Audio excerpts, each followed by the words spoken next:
Om Namo Bhagavate Vasudevaya.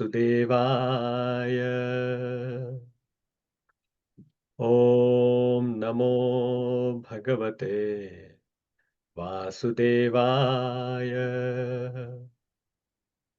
Om Namo Bhagavate Vasudevaya.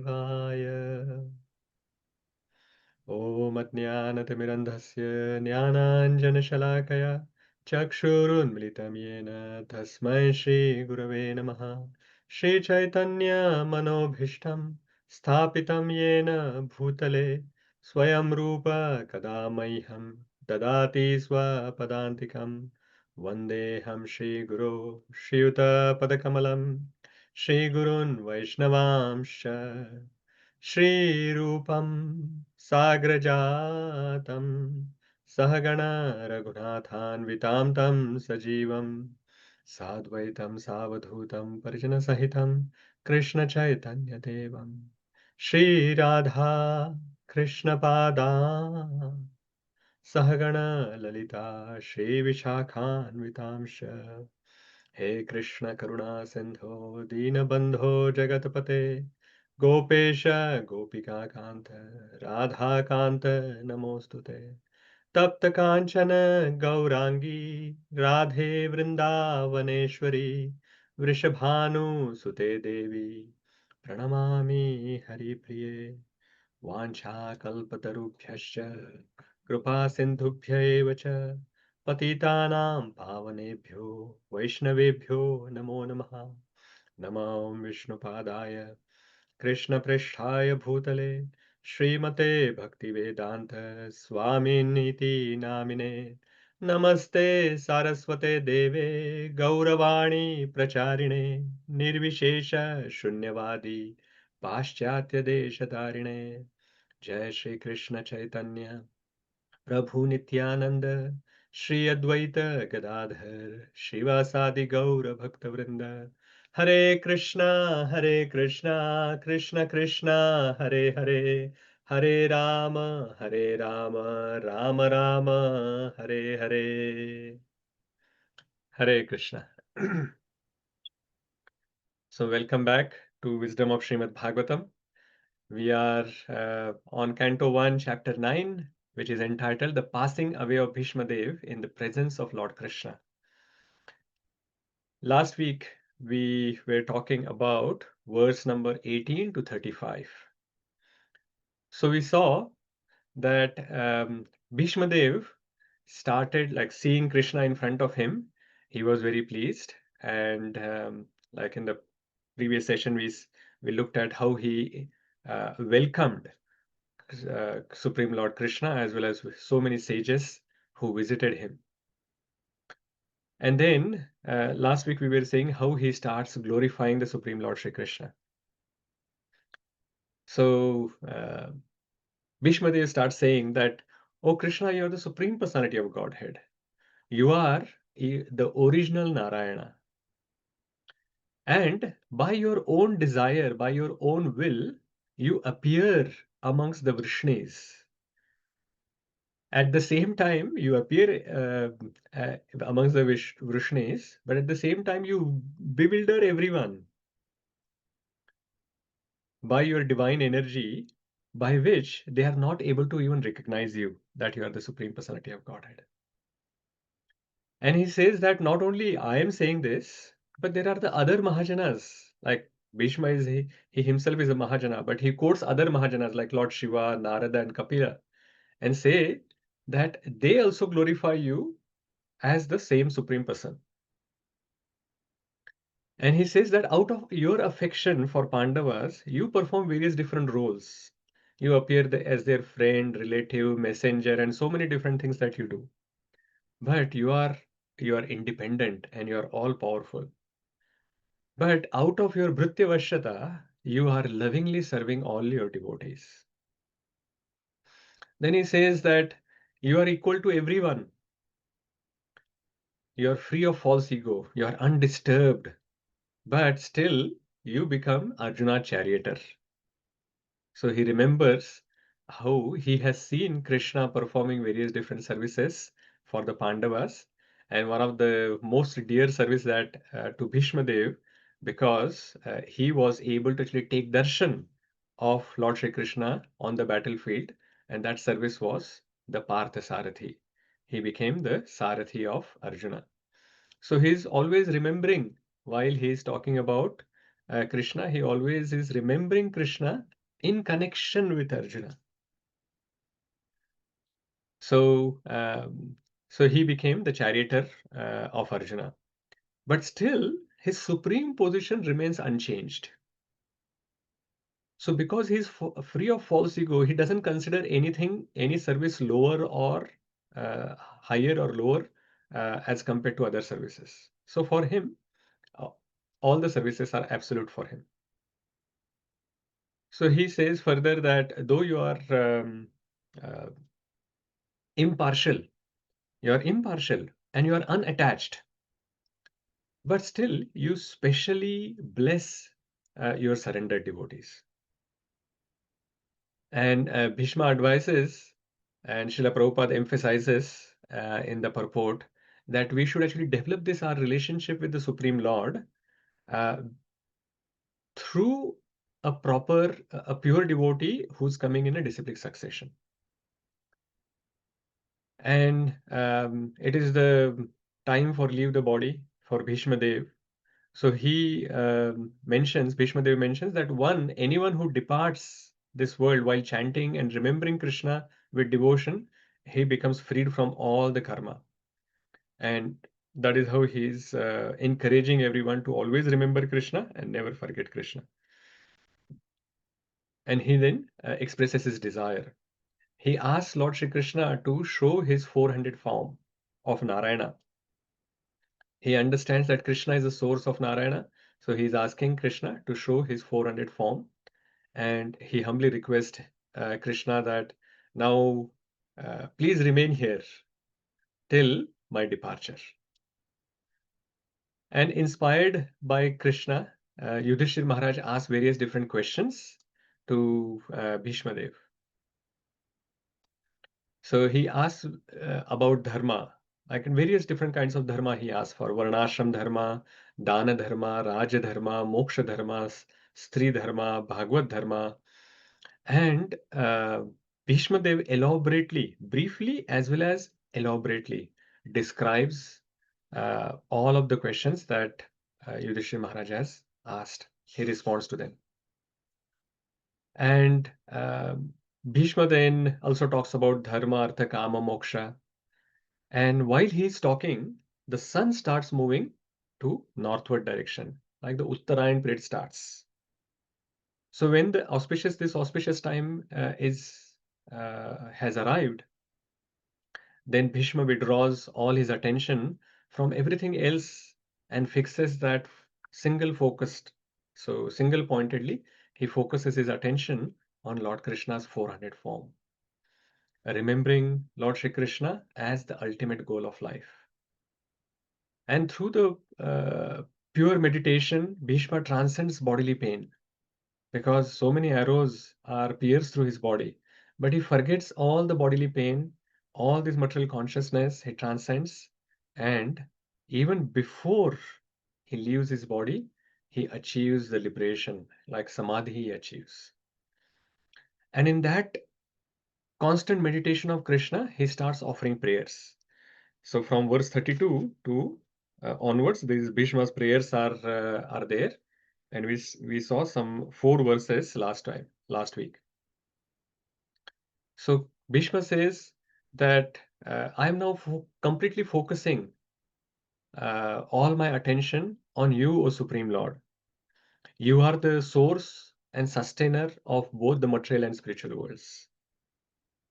And he is meditating on Krishna's various like wonderful form. So he says that your form that is there in my meditation, and of course in front of him as well, that it is dark like tamal tree. You are clothed in yellow garments, yellow dhoti that you have put on, and with a very smiling lotus face, you are appearing, and your face is surrounded by curly locks of hairs. And then he remembers the same Supreme Lord, who's in front of him in this beautiful form. He remembers how he appeared on the battlefield. So on the battlefield, Krishna's curly hair, they were covered by dust. His lotus face, which is smiling now, was actually covered with sweat. And his body, the transcendental body, in the Veera Rasa was, Bhīṣma was actually remembering in Veera Rasa. So he remembers that his body was pierced by his arrows, and through the wound, some blood is coming out. And then we also saw that he's remembering in the last verse that we saw, 35th verse, he's again addressing Krishna as Partha Sakha. And he's glorifying Krishna that, see, out of humility, like Krishna's humility, you are serving your devotee as a charioteer. And while at the same time you're bestowing mercy through your divine glance on all the other people on the battlefield as well, that they are also getting liberated because they are dying in front of you. So that is what we have seen till now, 35 till verse 35. Is our Brajesh Prabhu ready? Yes, Prabhuji, Hare Krishna.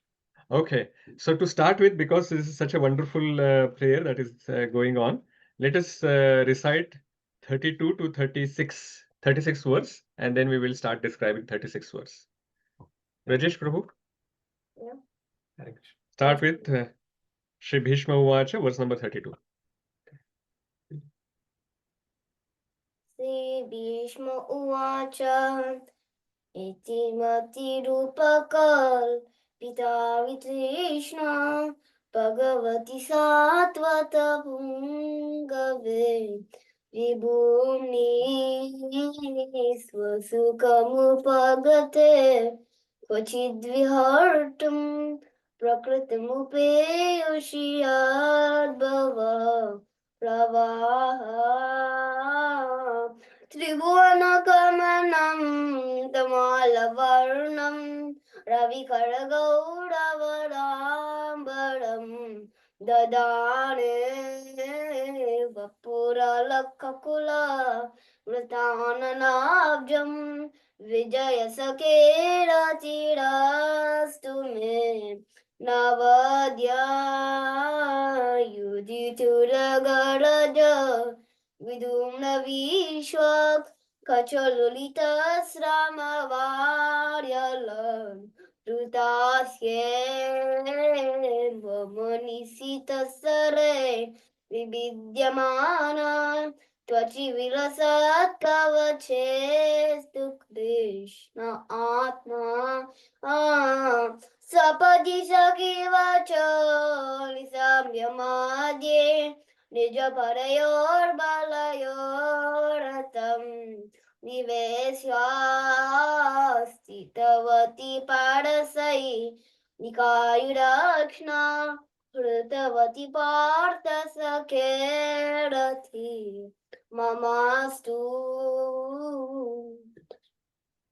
Next one is Vyavahita Prutana Mukham Niriksha Svajanavadad Vimukhasya Dushabodhya Kumati Maharadatma Vidyayayas Charanarati Paramasya Thasya Mestu.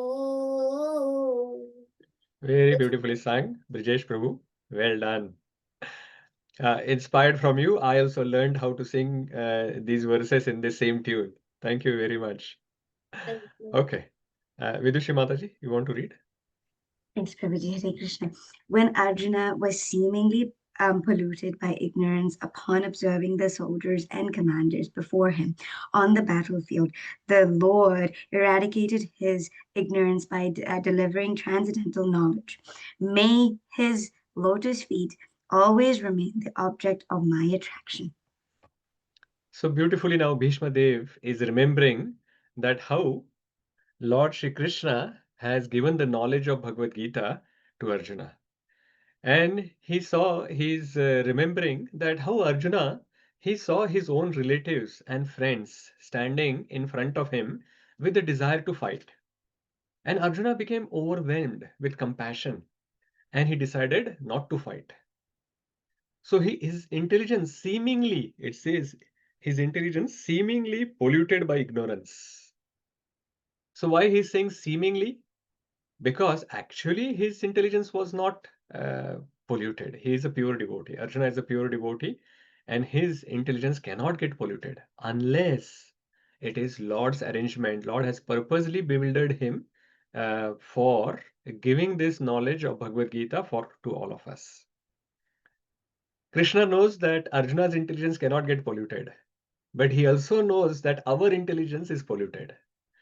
So making Arjuna an instrument, Lord gave this Bhagavad Gita for all of us. And Lord at that time eradicated his seemingly ignorant intelligence by giving him Atma Vidya. What is this Atma Vidya? Atma Vidya is, we are not this body, but we are spirit souls. Body is temporary and the spirit soul is eternal. Body cannot be protected and the soul cannot be killed. So why anyone should give up one's duty for this temporary body and for getting some temporary pleasure? We should be focusing on what is our duty. And what is our real duty as soul? So we are spirit souls and we are part and parcel of the Supreme Personality of Godhead, Lord Shri Krishna. Krishna says, Mamaya Vamsha Jiva Loke, Jiva Bhuta Sanatana. So we are his part and parcels. And hence we have to re-establish this lost relationship that is there between us and the Supreme Lord.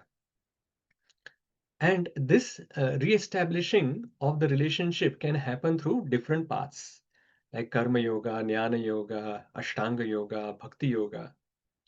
But all these other paths apart from Bhakti Yoga are very, very difficult to do. Bhakti Yoga is natural. It is the best. It gives you the highest benefit in the shortest possible time and the least effort. And that is why Lord Shri Krishna says that you become my devotee.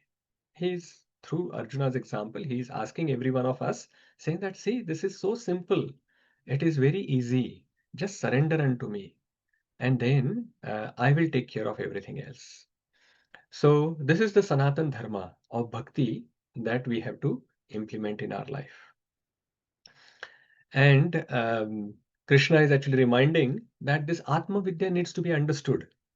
Otherwise, all our decisions that we are taking in our life, they are taken based on our wrong identity that we are this body. So if you take the decisions with this wrong identity, of course, the results are going to be wrong. And that is why we are stuck in this material world. So if you want to go back to the spiritual world, then first of all, we have to actually understand this Atma Vidya. And then we can go back to Godhead. Srila Prabhupada also in this purport beautifully explains that what is the difference between the modern day warfare and the warfare at the time like the Vedic times, at the Mahabharata times. He's saying that all these great generals, including like Yudhishthir Maharaj, Arjuna, Bhīma, Krishna, Bhīṣma, Drona, even Duryodhan, Dushasan, Shakuni, all of them, they are on the battlefield. They are not like the ministers, like defense minister or the prime minister who's sitting peacefully in some like their home or palaces, and poor soldiers are dying on the battlefield. It's not like that. They are all on the battlefield. So that is the main difference. So they were having this Kshatriya quality. So Srila Prabhupada is saying that our modern day politicians, they do not have the Kshatriya qualities. They are just sending the soldiers to die and they are protecting themselves. Anyway, let us move on to 37. Continue, Brijesh Prabhu.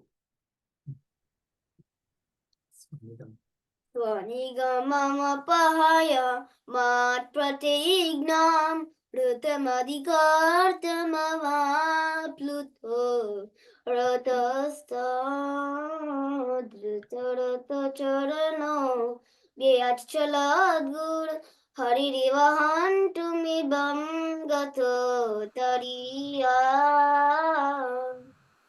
Very nice. Mantramulam Prabhu.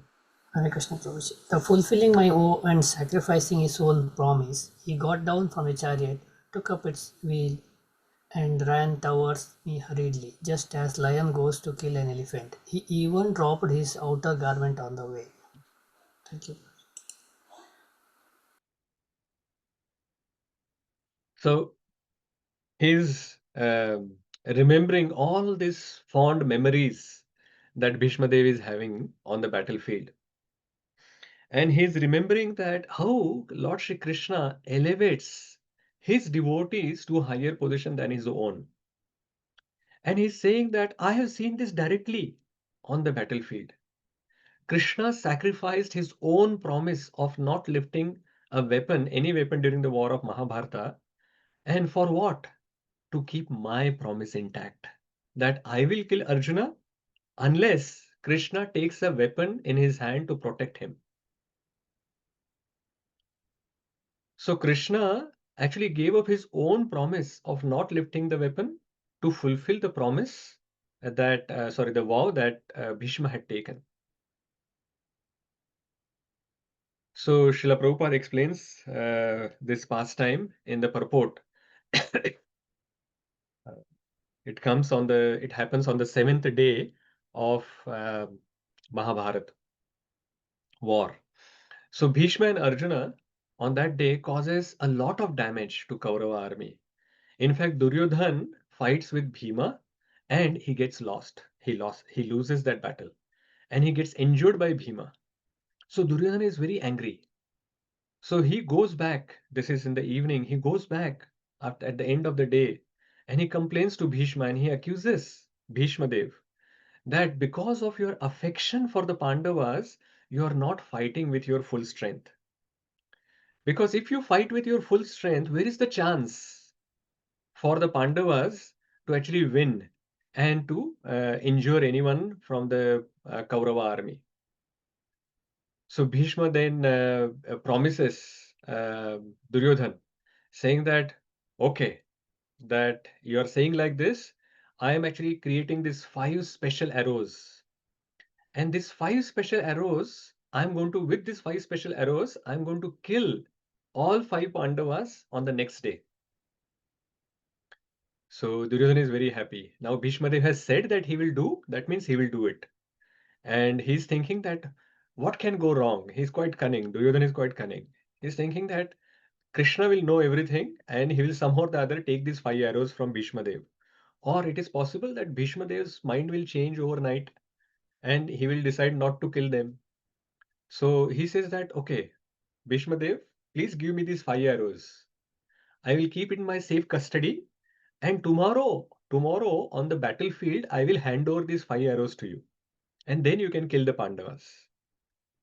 So he thinks that this is a very great idea. Duryodhana is thinking. And Bhīṣmadeva says, okay, fine. If you want to take these 5 arrows, take it. Krishna knows everything. Krishna reminds Arjuna, says that, do you remember? Like when at one time Duryodhana was captured by Gandharvas. And at that time, you fought with the Gandharvas and you freed up Duryodhana. And at that time, Duryodhana had said to you that he will fulfill one of Arjuna's desire no matter what it is. So now is the time. Go to Duryodhana and ask for 5 arrows that he has, which he has taken from Bhīṣmadeva. And at that time, after the war is over, like on the day, in the evening, both the camps people can go and meet each other.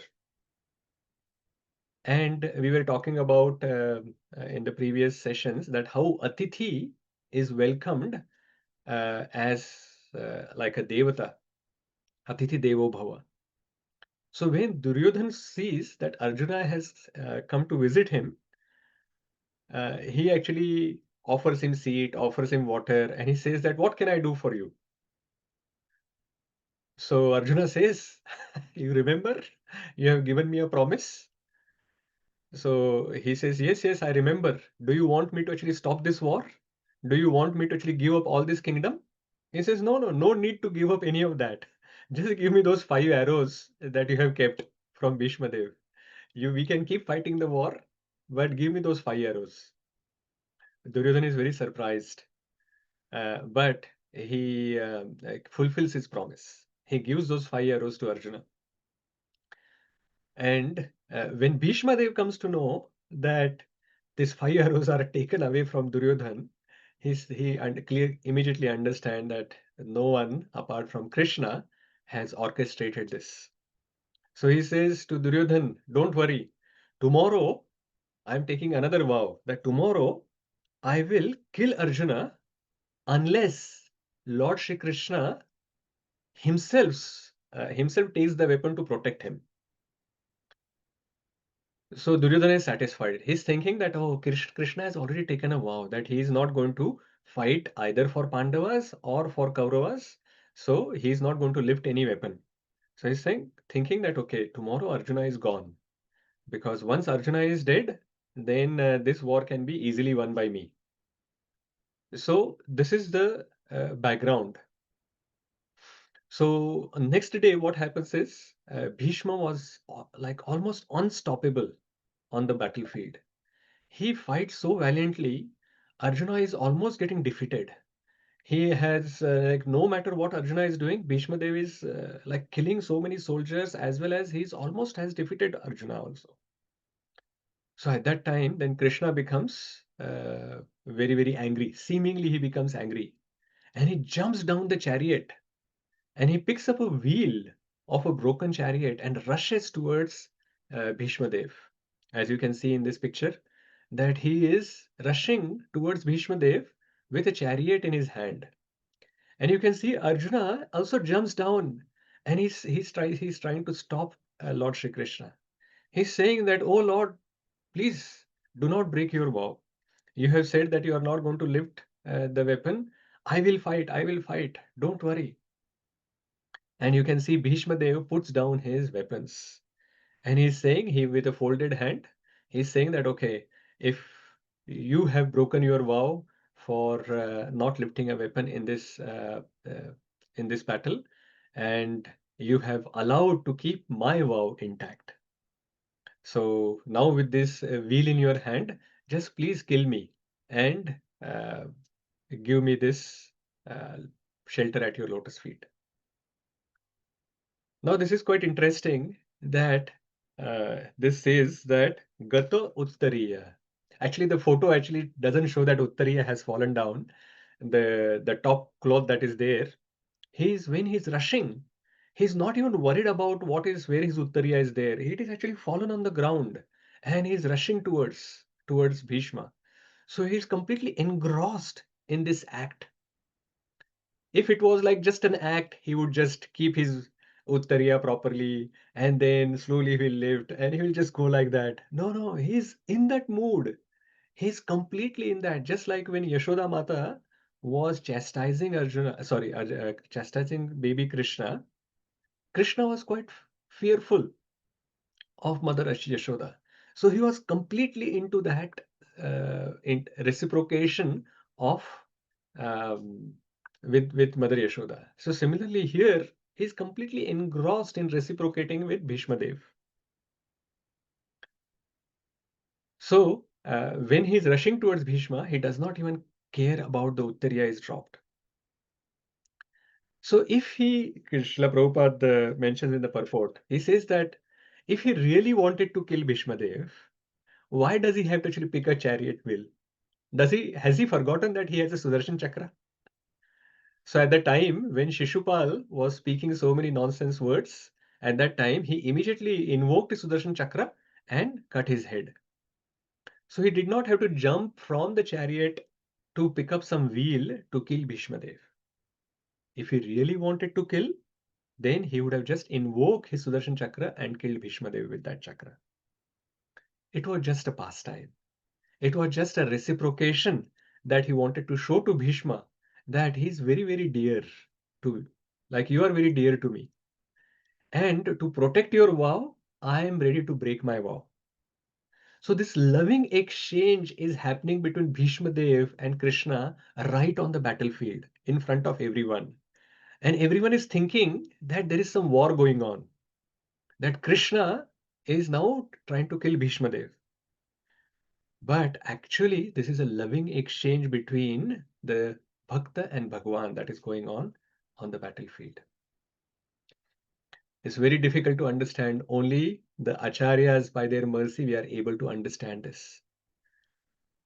Very nice. Okay, let us move ahead. Verse number 38.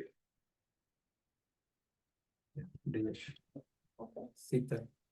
Sita visikahato visirnadam sa shataja paripluta atatha ino me prasabamabhisasara madvadartam sabhavatu me bhagavan gathir mukunda. Hare Krishna. Hare Krishna. Very wonderful. Uma Mataji. Hare Krishna, Prabhuji. May he, Lord Sri Krishna, the personality of Godhead, who awards salvation, be my ultimate destination.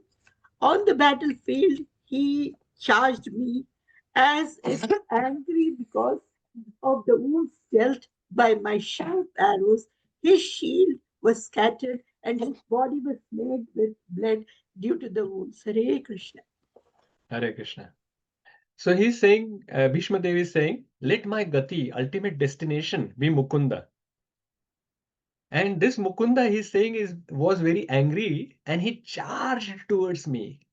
He was wounded by my arrows and his body was smeared by blood due to these wounds.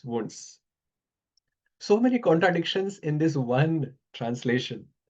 On one side, he's acting like he's an enemy of the Supreme Lord and he's shooting arrows and he's wounding him. On the other side, he's saying that let my gati be Mukunda. Then the other contradiction is Krishna is the Supreme Personality of Godhead. He is transcendental. He's spiritual inside and out. He has a transcendental body. So why there are wounds and blood on his body? And then is Bhīṣma an enemy or a devotee of the Lord? Actually, there is no contradiction. Bhīṣma is a devotee. And he's pleasing the Lord in the Veer Rasa, chivalry Rasa. And in that Rasa, he's shooting arrows and Krishna was getting pleased.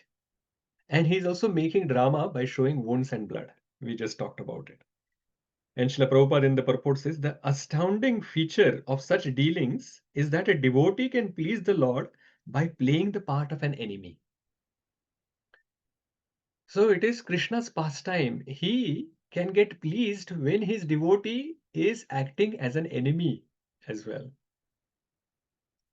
So we were talking about earlier that how Lord Shri Krishna, he became fearful of Mother Yashoda.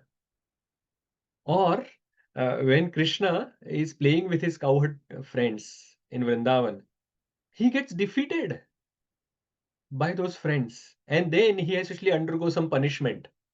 He has to lift them on his shoulders and run towards from one place to another. Then in another pastime, Krishna comes completely under the control of the gopis. Now imagine in all these scenarios that say suppose Yashoda is chastising Krishna and Krishna is very defiant. He does not fear his mother, he does not fear his father, and he just stands like this in front of Mother Yashoda. That no matter how much Yashoda chastises, he is not fearful at all. Then will there be a loving reciprocation between the mother and the child? If every time Krishna plays with his friends, only Krishna wins, every time the friends lose, will there be that friendship rasa that will be there? And if the loving reciprocation between the gopis and Krishnas are not there, will there be that madhuri rasa that we talk about? Will that be there? No. So similarly, if Bhīṣma is in Veer rasa and then he's shooting arrows, but all arrows, when they come to Krishna's body, they just bounce back. Imagine that is happening. Everyone like Bhīṣma is shooting arrows, and Krishna shows his steel body. All the arrows just bounce back and they fall down. Then there will be no fun. So Krishna shows some drama. He says that, okay, fine, I want to actually reciprocate in this Veera Rasa. So just like in the dramas, sometimes there is the tomato sauce is being poured when some blood needs to be shown. So similarly, Bhīṣmadeva, when he's shooting the arrows, to come into that mood of the battlefield, so that Bhīṣmadeva can also enjoy in that Veera Rasa. So Krishna is showing some wounds on his body and showing some blood. And Krishna is getting pleased, as we were seeing in one of the previous purports from the last session, from 34 verse purport. It was saying, thus this throwing of sharp arrows at the transcendental body of the Lord is as good as the worship of another devotee who throws soft roses upon him. So for Krishna, these soft roses thrown by some devotee and the arrows which are shot by Bhīṣmadeva, they are same. As long as they are coming with love and devotion. Patram pushpam tiram. So this tira is also included. Patram pushpam phalam toyam and tira as well. As long as they are coming with love and devotion, Krishna accepts them. So Bhishma's tir, like these arrows, are also getting accepted by Lord Shri Krishna. What wonderful quality of Lord Shri Krishna.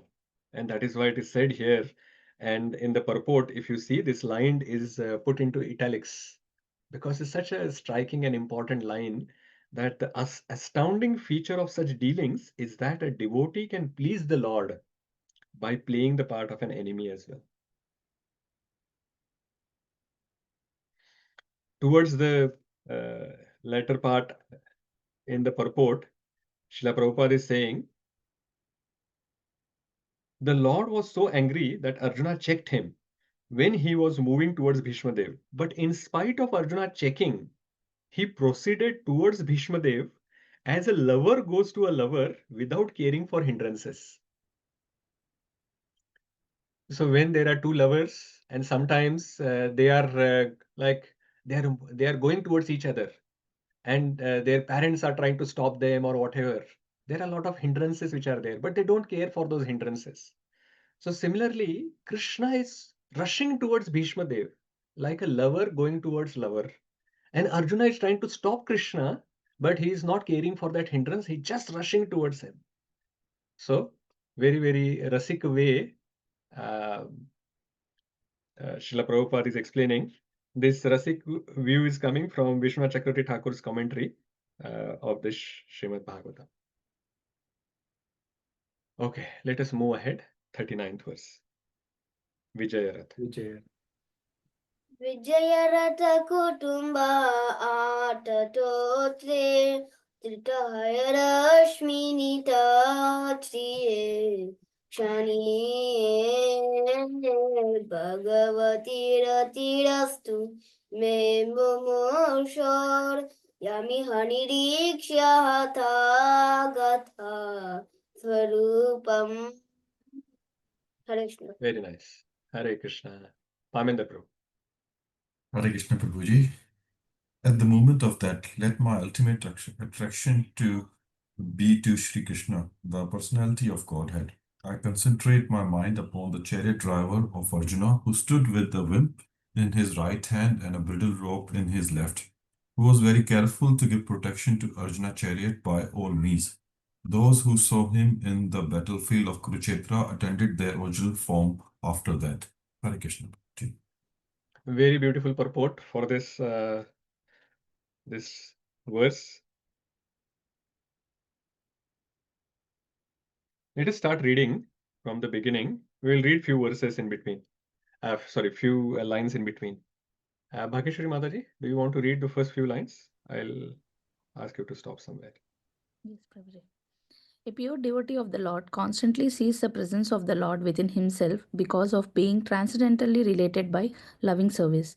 Such a pure devotee cannot forget the Lord for a moment. This is called trance. Yeah, enough. And then you can go to Bhīṣmadeva was a pure devotee. Few lines down. And as a military marshal. Bhīṣmadeva was a pure devotee, and as a military marshal, he constantly remembered the battlefield feature of the Lord as Parthasarathi, the chariot driver of Arjuna. Therefore, the Lord's pastime as Parthasarathi is also eternal. The Yeah, past- then you can come down to so Bhīṣmadeva never forgot. End so of the first para. Yeah. Bhīṣmadeva never forgot the beautiful feature of the Lord as Parthasarathi, which even Arjuna could not see. Arjuna was behind the beautiful Parthasarathi while Bhīṣmadeva was just in front of the Lord. As far as the military feature of the Lord is concerned, Bhishmadev observed this with more relish than Arjuna. Yeah. So Srila Prabhupada is pointing out this interesting thing that this Parthasarathi feature, which Bhishmadev is remembering, actually only Bhishmadev was able to see it. Even Arjuna, being on the same chariot, was not able to see this Parthasarathi feature of the Lord. Why? Because Partha was behind Parthasarathi. So he was only able to see the back of Krishna constantly. But Bhishmadev was able to see Krishna constantly. And that is why he's remembering that his beautiful face, and there was sweat on the face, and then his curly hair, which were uh, covered with the dust from the battlefield. And then his body was covered with arrows and wounds and blood and all of that. He is able to see that. Arjuna is not able to see. So on the battlefield, Bhishma was more fortunate than Arjuna because Bhishmadev is constantly getting the darshan of the Supreme Lord as Parthasarathi. So in this verse, we can see that Bhishmadev is saying that where it is gone.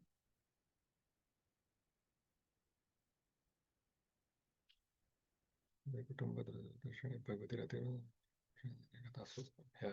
He's remembering that may like in the previous verse, sorry, it was saying, right? Gatir Mukunda. So may I have Rati for Parthasarathi, and who stood with a whip in his right hand, and he's holding the reins of the horses in the left hand, and he's carefully protecting Arjuna's chariot and awarding the original spiritual forms to those who died on the battlefield seeing him. So original spiritual form, it is very difficult to obtain.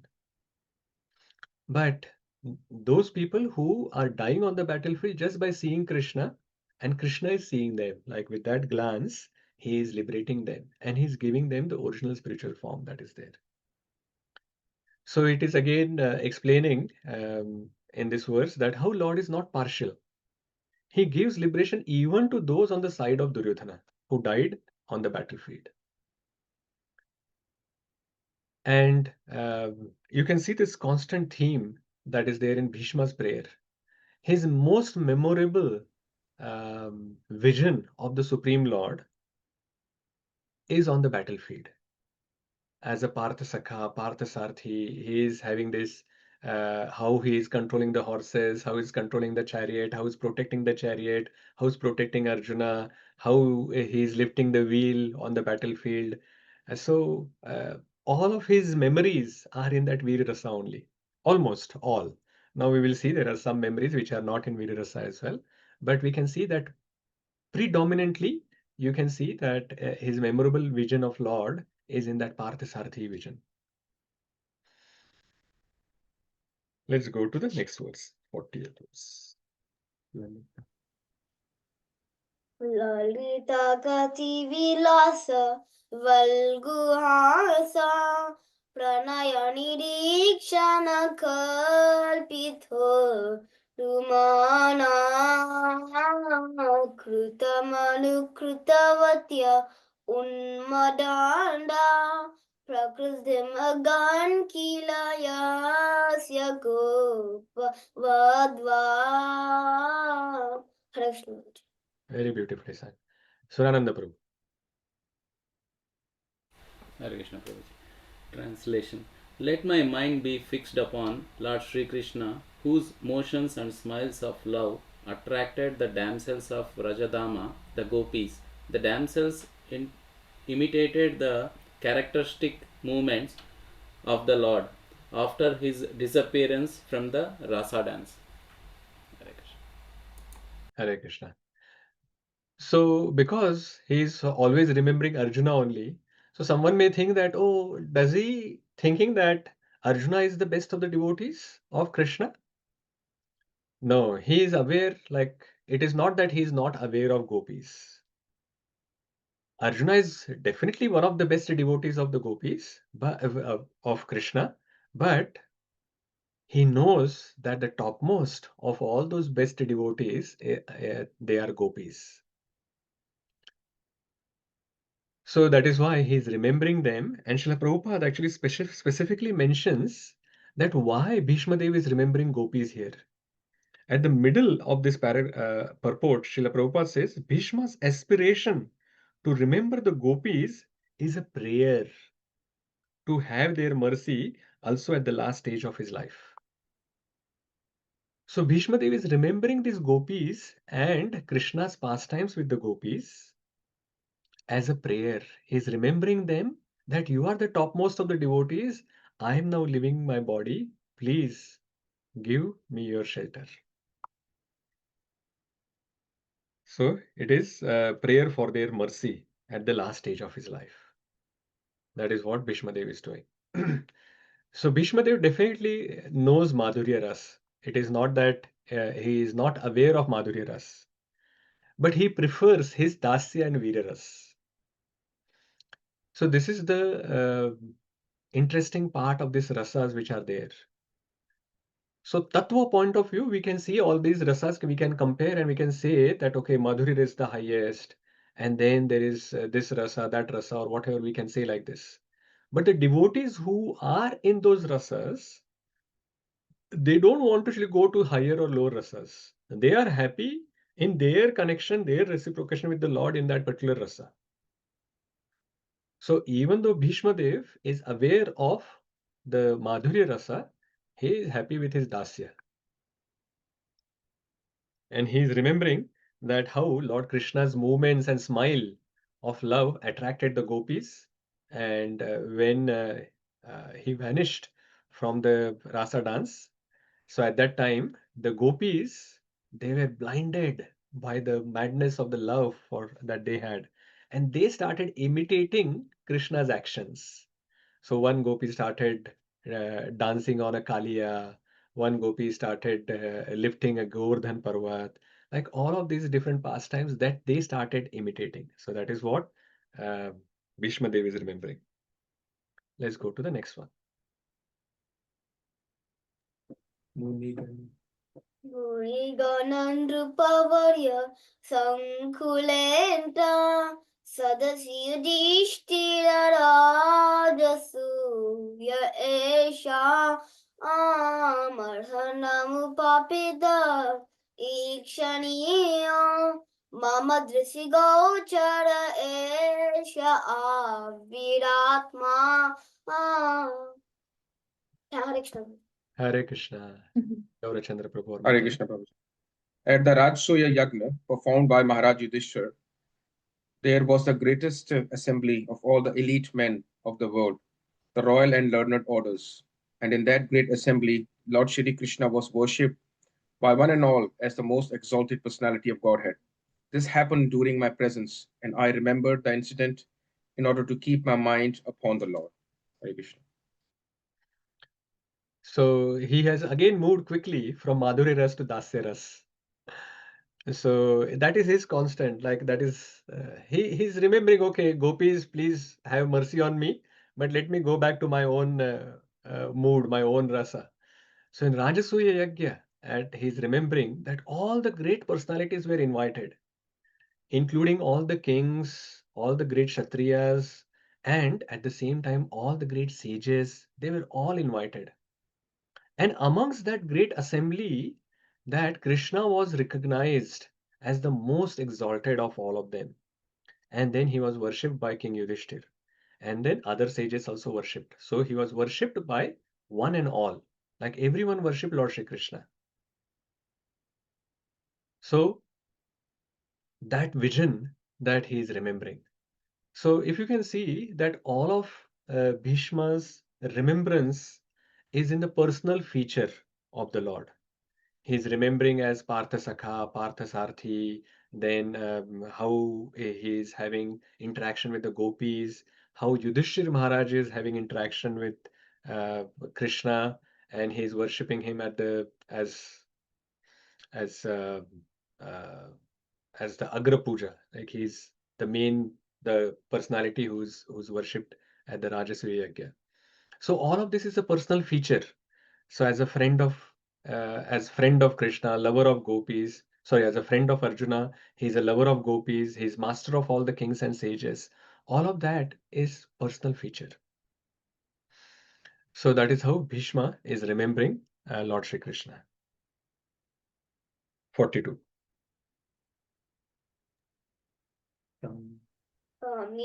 Mimamajam Sarirabajam Hari Haririshtitam-atmakhalpitana Pratidrusamiva-naika Darkamekam Samadikatosmi Vidutabe Damoham.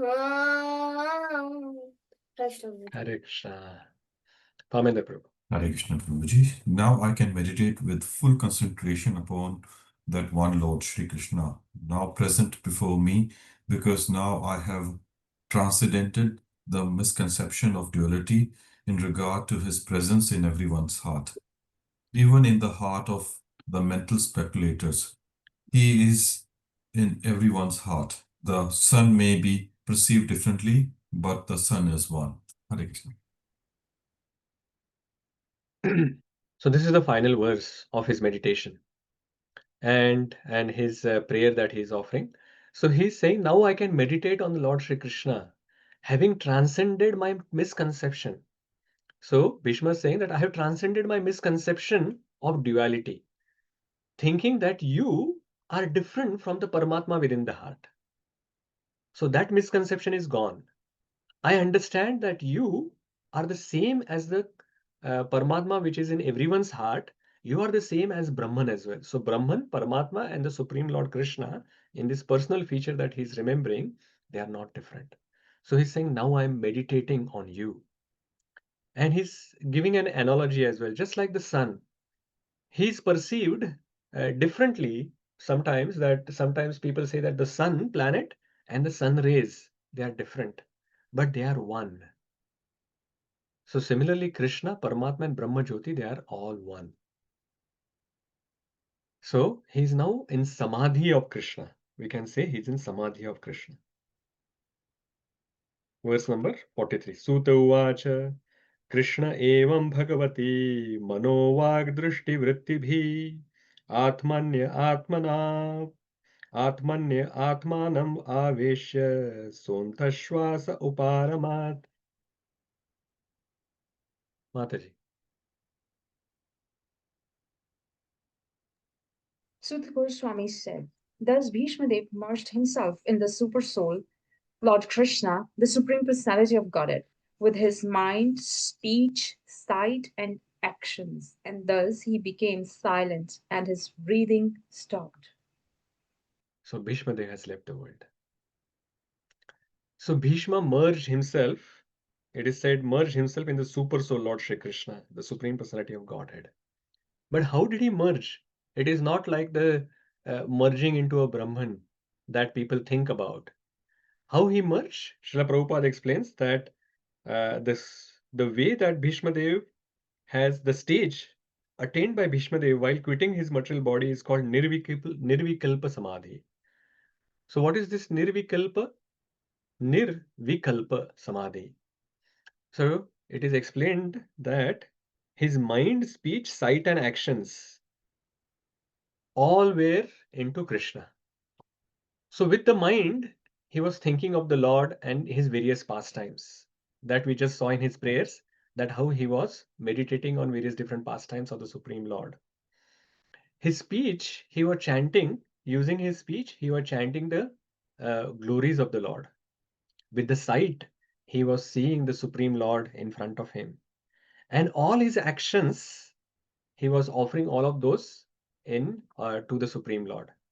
In his current state, it was not a lot of actions he can do, but whatever actions he was able to do, he was offering everything to the Supreme Lord. So his mind, speech, sight, and actions, he was engaged completely in Krishna's activities, and that is merging. So if your thoughts, if your speech, if your actions, if your sight, everything is in Krishna's service, then you have already merged your existence into Krishna consciousness. So this is a nirvikalpa samadhi, and that the devotees can achieve even before leaving their body. And Srila Prabhupada is explaining in the purport that the devotional service of the Lord consists of these 9 principles of service activities. So the devotees can achieve this samadhi or complete absorption into Krishna consciousness through any of these 9 processes. What are those? Hearing, chanting, remembering, serving the lotus feet, worshipping, praying, executing the orders, fraternizing, and fully surrendering. Any one of them or all of them are equally competent to award the desired result, but they require to be practiced persistently under the guidance of an expert devotee of the Lord. So by these 9 processes of devotional service, we can also achieve this full absorption into Krishna. And Srila Prabhupada is explaining that this human form, the last line of the purport, is very important. The human form of life is especially meant for dying like Bhīṣmadeva. This human form of life, if you are not able to die like Bhīṣmadeva, then the human life is wasted. What is the point in dying like an animal? We are just doing eating, mating, sleeping, defending, and then he says every man or animal must die at a certain stage of life. But one who dies like Bhīṣmadeva attains perfection, and one who dies forced by the laws of nature dies like an animal. That is the difference between a man and an animal. If we die like an animal, then we have wasted our human life. We have to learn this art of dying from Bhīṣmadeva. How we can completely get absorbed in Krishna's thoughts, Krishna's actions, Krishna's like speech related to Krishna and seeing Krishna. And that is how then we can say that, okay, finally we have lived a human life. And then we live and die in that way. Okay, moving on, the next verse. Oh, before we go there, 43rd verse is done. Okay, this is quite interesting point that I want to actually make here, that association. We always emphasize on devotee association. And we say that devotee association is the most important for progressing in devotional service, in bhakti process. But if you look at Bhīṣmadeva's life, most of the time he had the bad association. He was associating with Dhritarashtra, he was associating with Duryodhan, he was associating with Shakuni, Dushasan, and so many Karna, so many people. We can't say that that was a good association. It was definitely a bad association, materialistic association. But still, you can see that he's able to meditate on the Lord in Samadhi. And interestingly, he's not the only one. You can see many other great devotees and many Mahajanas also, we can see that they do not have very good association. Let's take an example of Yamaraj. He is one of the Mahajans. Who is he associating with? Is he having devotee association? Are the Yamadutas can be called? Can we call Yamadutas as good association? No. Yamadutas are the people who are sent to hell, and then they have completed their the sinful reactions, but they do not have anywhere to go. So Yamaraj mercifully keeps them there, saying that okay, you can work for me. So Yamadutas are non-devotees. They are sinful people, but Mahajana, like Yamaraj, is still associating with them. And those are the mainly people who he is associating with. We can take example of Prahlad Maharaj.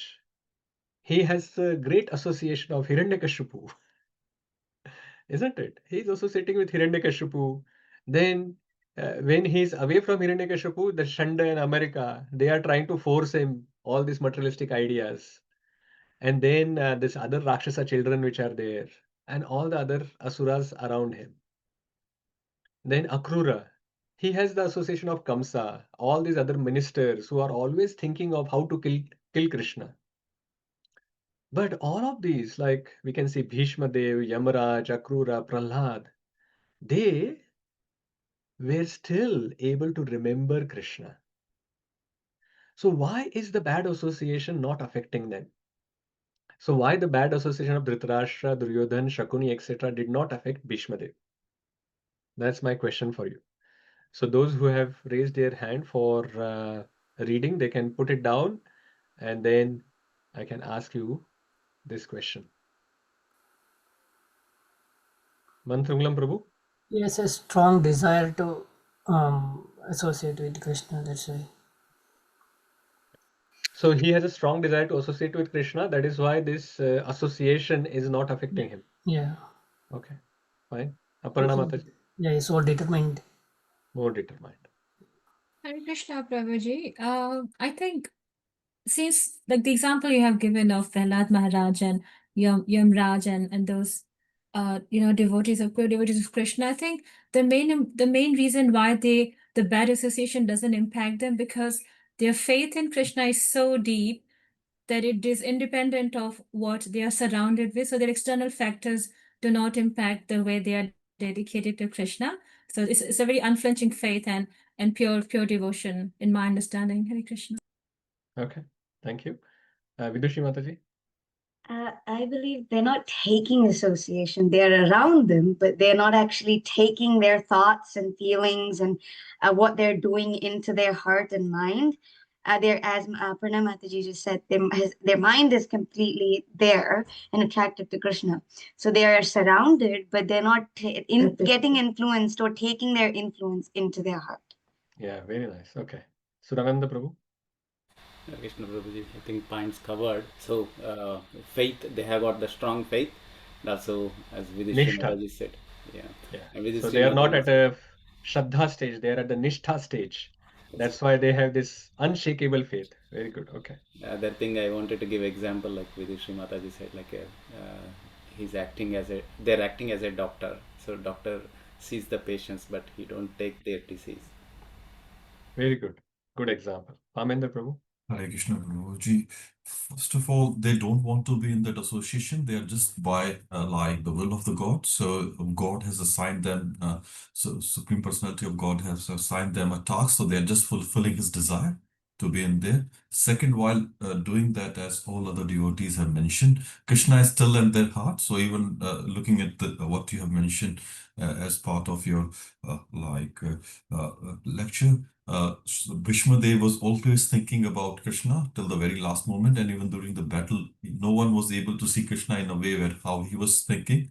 So pretty much, I reckon what Duryodhan was saying, or what Karna was saying, and what other people were saying, he might be like not active listener to those. Very good. Active listening skill. He keeps it aside at that time.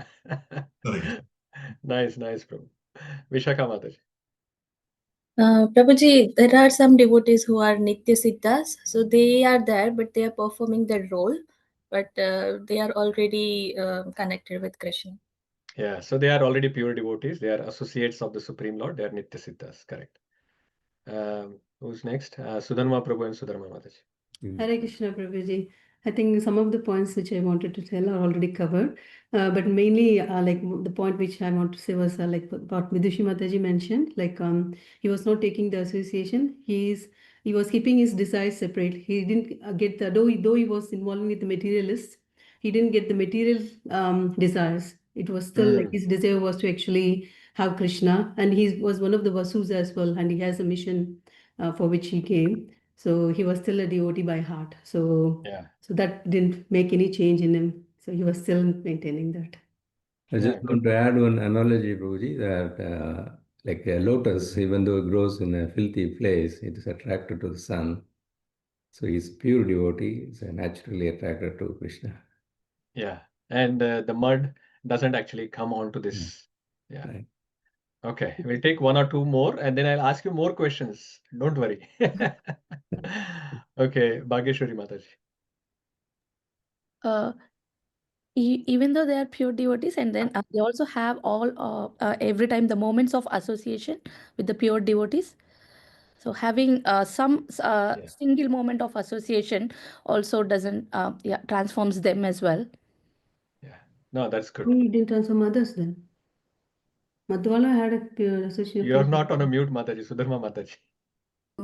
We can also hear. Sorry, Prabhuji. That was my question. Sorry. Yeah. So I have another question related to that. See, is there a difference between being in the presence and association, which Vidushi Mataji and other some of you are saying?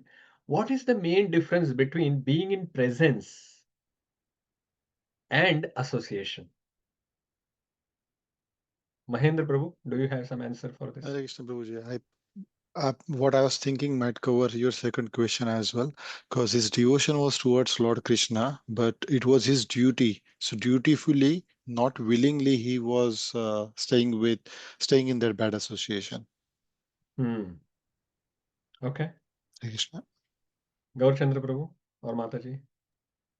Hare Krishna Prabhuji. So I was just actually thinking on the same lines that being in presence is sometimes because of our duty, and also when we are there to give them our association rather than taking their association, as previously devotees mentioned. And association means where you actually exchange your thoughts and your heart, where you that is when we can say that, okay, I am in the association of this particular devotee, where you actually converse about Krishna, about your spiritual life and stuff like that. Yes.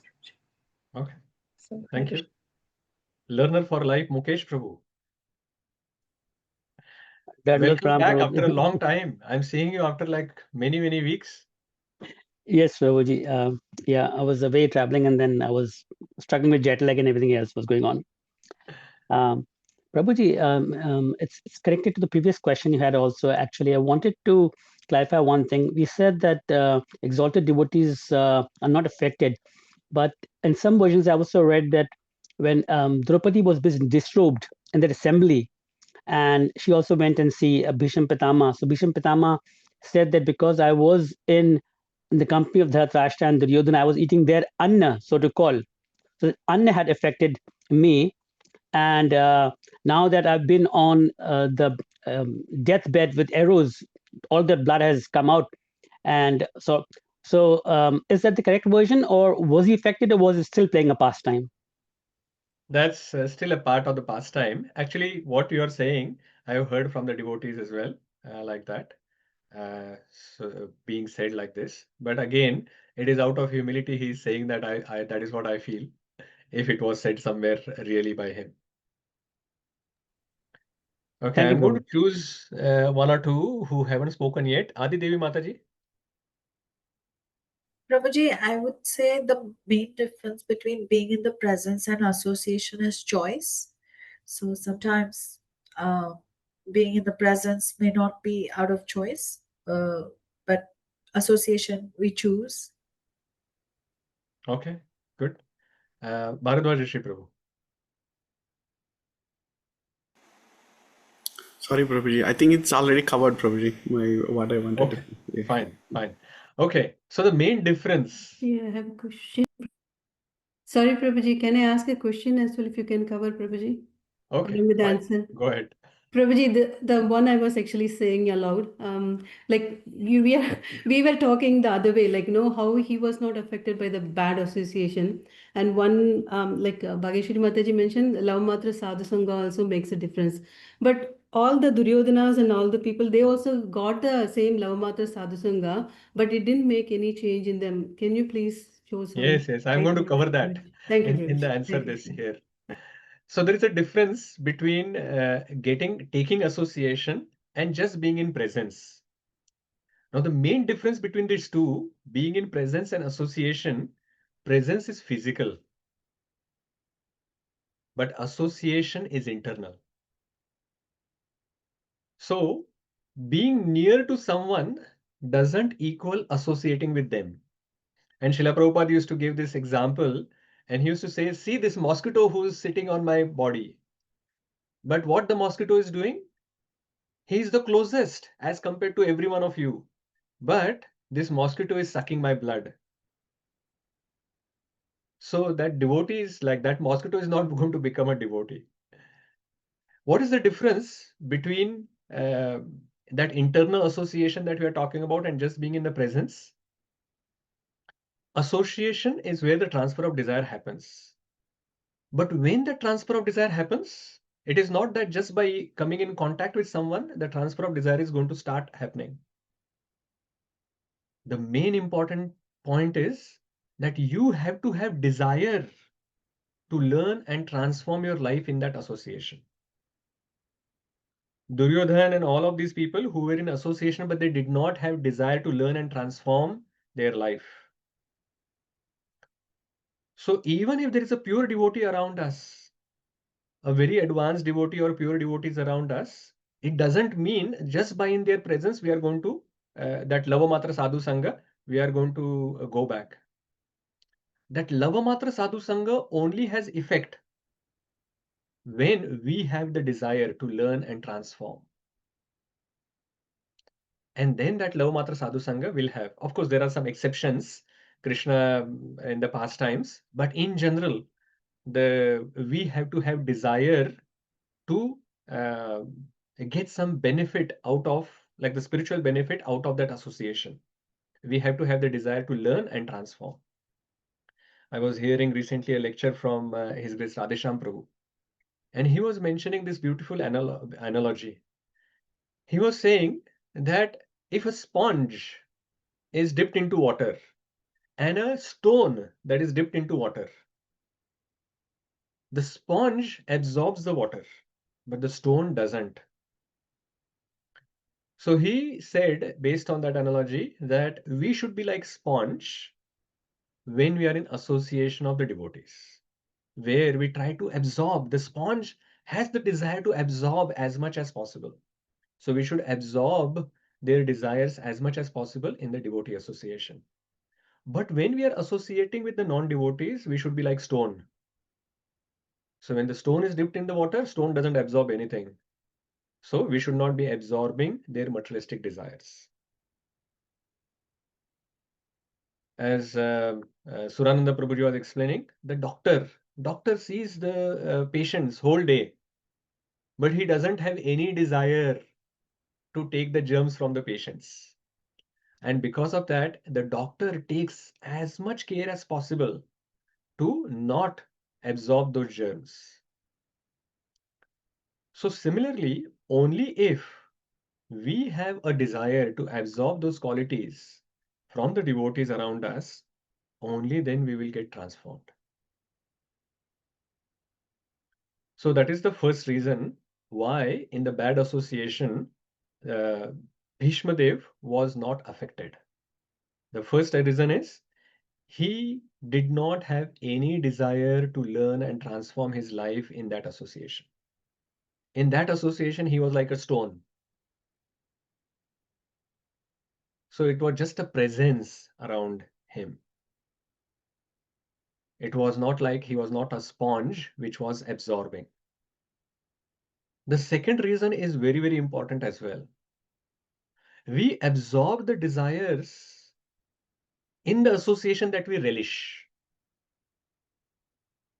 So many people were actually talking about the duties He was dutifully there.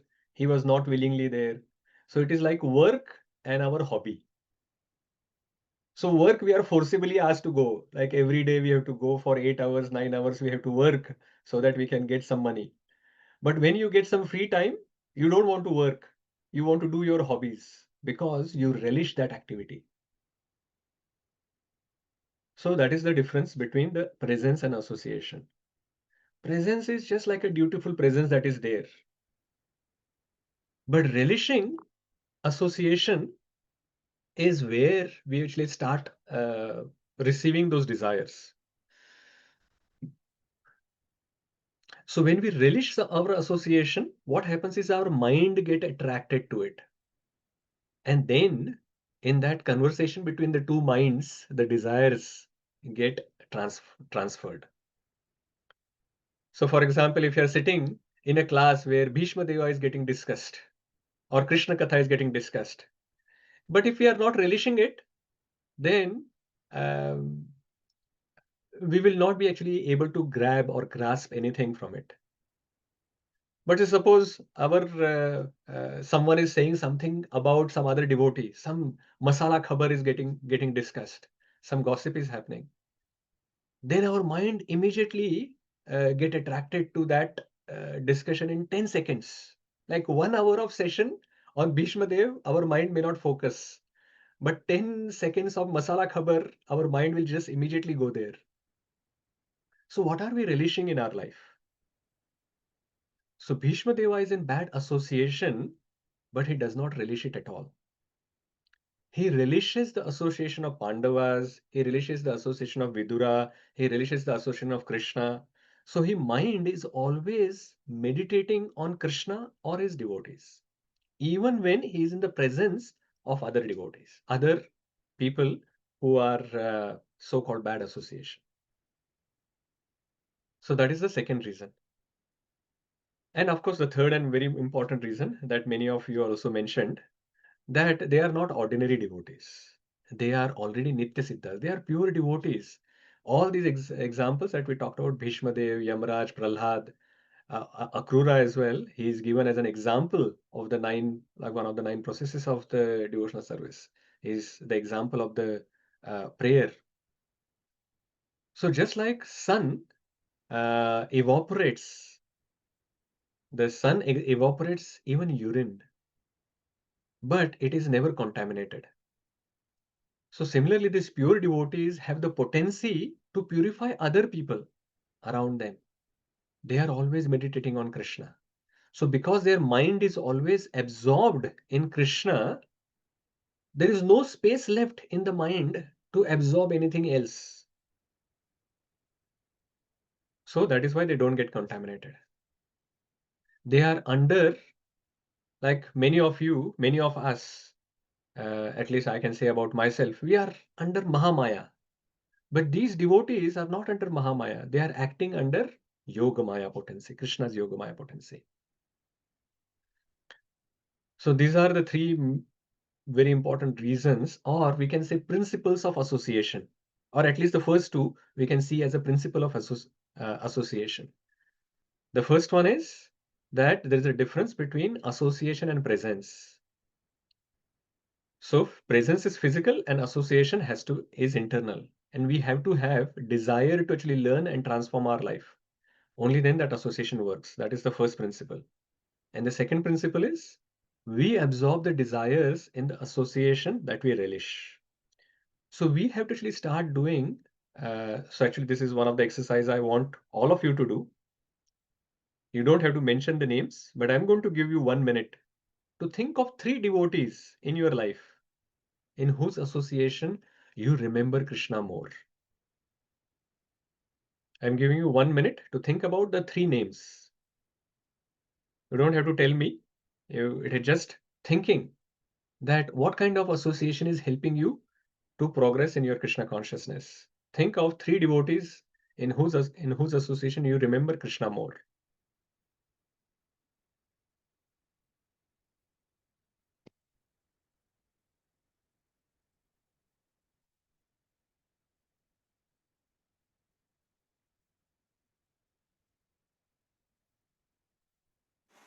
Prabhuji, quick question. Do they have to be in physical presence or any devotees?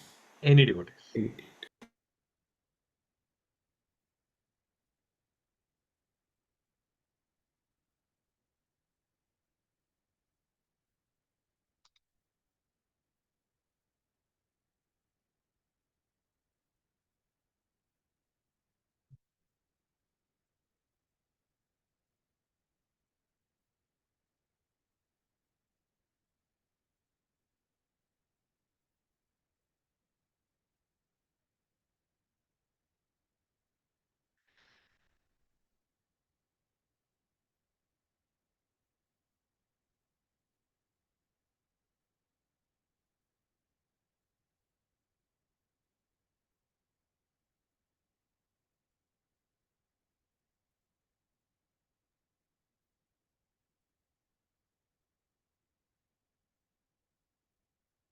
Okay. Let us move ahead. Now, those three devotees that you have noted down, you have to not be in presence, but you should have association with them. This is important, that when you meet them, then see how we can relish that association, how we can have more and more desires to learn from them, and how we can transform our life. And if we do like that, then these three devotees will help you progress very fast in your Krishna consciousness. Now, the same is true for this other, like the reverse is true. What kind of company tends to pull your mind away from Krishna most easily? Are there any people around you which are pulling your mind away from Krishna most easily? Me, myself. Apart from you, me, and yourself. And in that case as well, you should associate with yourself as less as possible. Associate less with your own mind. Do we have to think or do we have to say it, Prabhuji? No, don't tell me. Because if those people are in this, hopefully they are not here. And it is possible that It there may might be not some be devotees. people, Prabhuji. It might be situation. Yeah, It I'm might be actually situation. mainly talking So about the take people, because we are the talking about people. Okay. association. Yeah, we are talking about Okay. association. So if Okay, there are certain Prabhuji. people, then you can think about them. And it is also possible that there may be some devotees whose association may not be inspiring for us. Why would that be? Because not all devotees are having similar kind of desire. They are not sajatiya. Many times the devotees want to serve in a particular way, and we want to serve in a particular way, and that association may not inspire us. And most of the time, then we will keep finding some faults in those devotees, or they will find faults in you. Something like that will happen. So that is not a sajatiya association. So if that is not a sajatiya association, better to stay away. So that saves them as well. They are not able to find faults, and that criticism is actually detrimental for everyone. So that way, you can actually then try to keep some distance. But mainly here, I'm saying that what kind of company tends to pull your mind away from Krishna. So think about someone, if there are any people like that, and see if you can just be in presence to them, with them, but not taking association. And how you can be like a stone, not like a stone-hearted person, the devotee is paradukha dukhi, but you're not absorbing their desires into your heart. Okay, so these are some of the reflective questions that we can think of. I have one important question now for all of you that you can answer. Okay, some of these questions you are not, like, you have noted it down, but you have to act on your own. But this question you can all answer. If you were in Bhishma's position, forced to serve under Duryodhan, then what practical steps would you take to keep your consciousness Krishna-centered? What would you do? Yes, Aparna Mataji. Hare Krishna, Prabhuji. Being a novice, I will try my best. I think the most practical step I would take to keep my Krishna consciousness intact is to always remember Krishna, because I can't do worship and I can't externally do service to Krishna. Krishna should always stay in my mind and my thoughts. Okay, fine. Adi Devi Mataji. I would begin my day and end my day with Krishna's Krishna's thoughts and Krishna consciousness activities, and treat that position of serving Duryodhan just like a job, menial job, like, or probably just like going to toilet. We don't really, it's not, we don't take that seriously. So don't get caught up Nice. in it. Yeah. Okay. Gaur Chandra Prabhu. Hare Krishna, Prabhuji. Yes, Mataji. I would try to chant my 16 rounds very, very sincerely every single day so that I can get some power to be in that position. Yeah, Correct. very good point, Shama Kumari Mataji. Like, we are all, if you see, when we are working in this material world, we are working with a boss. Most of the situation that we are working either with a manager or in the organization, which is not a Krishna conscious place. So we can actually relate to Bhīṣma's position. Bhīṣma is going to work every day into this political environment, working with Dhritarashtra and Duryodhan. They are his bosses there. And we also go to work in this material world for 7-8 hours and in that consciousness. So work with this consciousness that I'm working. So we have to actually, okay, I'm going into the solution, which I'm asking from you. Anyway, so it is not like a random question.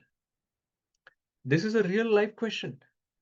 We are every day, we have to actually go and work just like Bhīṣma.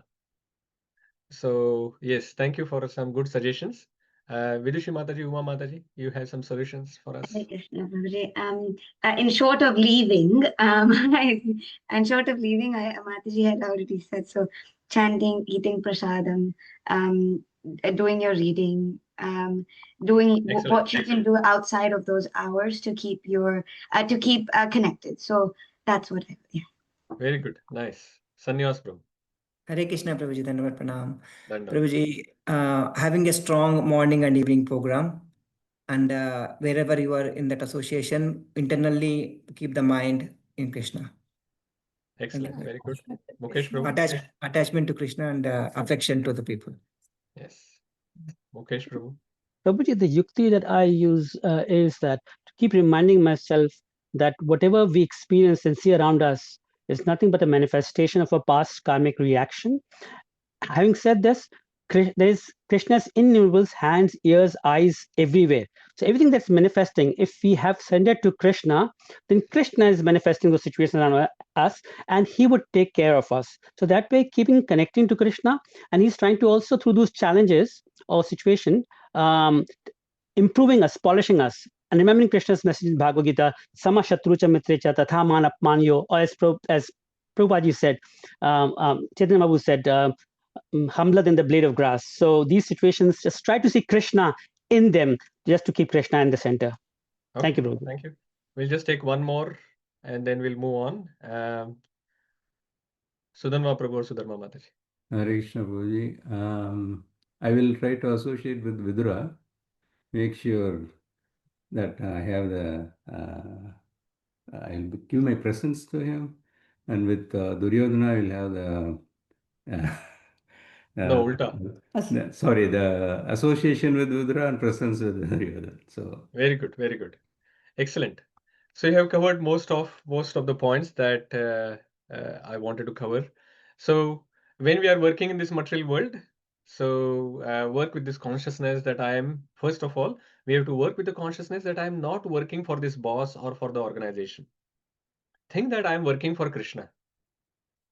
This work is my yajna for Krishna, and I am offering the work and the result to Krishna to please him. So whatever results that we are getting from the work, that we can offer to Krishna, and that way it will become a yajna, it will become a sacrifice.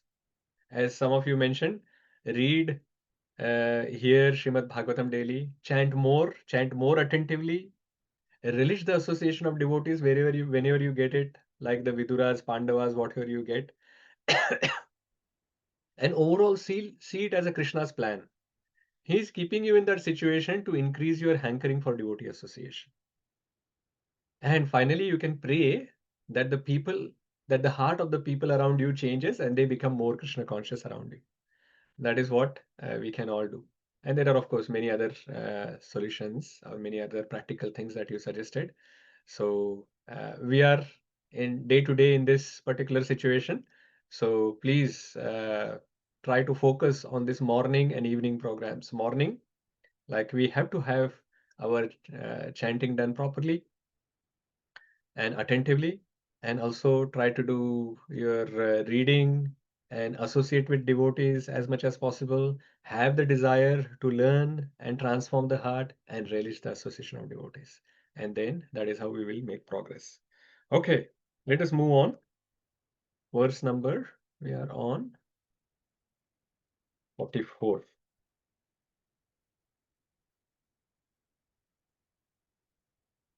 Yeah, 44. सम्पद्यमानमाज्ञाय भीष्मं ब्रह्मणि निष्कले सर्वे बभूवुस्ते तूष्णीं वयांसीव दिनात्यये. For the other, yeah. Uma Mataji, Vidushi Mataji, who wants to? Hare Krishna Prabhuji, knowing that Bhīṣmadeva has merged into the unlimited eternity of the Supreme Absolute, all present there became silent like the birds at the end of the day. Hare Krishna. So Bhīṣmadeva, Srila Prabhupada actually explained in the paragraph, the last paragraph, quite interesting. Srila Prabhupada mentions here, Bhīṣmadeva, as a pure devotee of the Lord, entered the spiritual realm in one of the Vaikuntha planets, where the Lord, in his eternal form of Parthasarathi, predominates over the unconditioned living beings who are constantly engaged in the service of the Lord. So because Bhīṣmadeva is constantly meditating on this form of Parthasarathi, he went to a planet where Lord Shri Krishna is present as Parthasarathi. It's not in Goloka. Goloka is not Parthasarathi. Only in Vaikuntha he can become Parthasarathi. So Bhīṣma went to Vaikuntha planet where the Lord is eternally present in the form of Parthasarathi. And Srila Prabhupada is mentioning in the purport that there is how this wonderful reciprocation that is there. Bhīṣmadeva never forgot Krishna in his transcendental feature of Parthasarathi.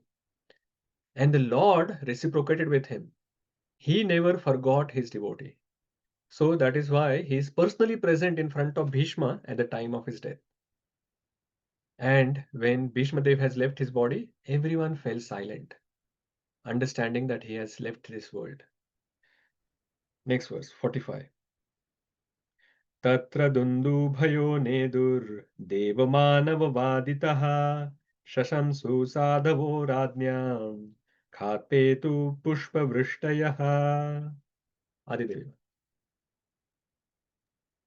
Thereafter, both men and demigods sounded drums in honor, and the honest royal order commenced demonstrations of honor and respect, and from the sky fell showers of flowers. So Dev and Manava both sounded drums in honor of Bhīṣmadeva. And all the honest royal order showed honor and respect for Bhīṣmadeva. And then there is a shower of flowers that came from sky. It was not that some cranes and whatever lifts which were organized for showering from top. No, it was the devatas from the higher planetary system. They were showering flowers on Bhīṣmadeva. So to honor him. 46. Tasya nirharanadini samparetasya bhargava yudhishthira karayitva muhurtham dukkhito bhavat. Amen. Hare Krishna Prabhuji. O descendant of Bhargu, Sanuka, after performing funeral rites for the dead body of Bhīṣmadeva, Maharaj Yudhishthira was momentarily overtaken with grief. Hare Krishna.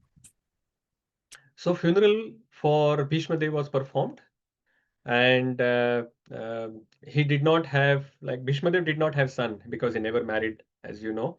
That was his Bhīṣma Pratijña. So his funeral was performed by Yudhishthira Maharaj.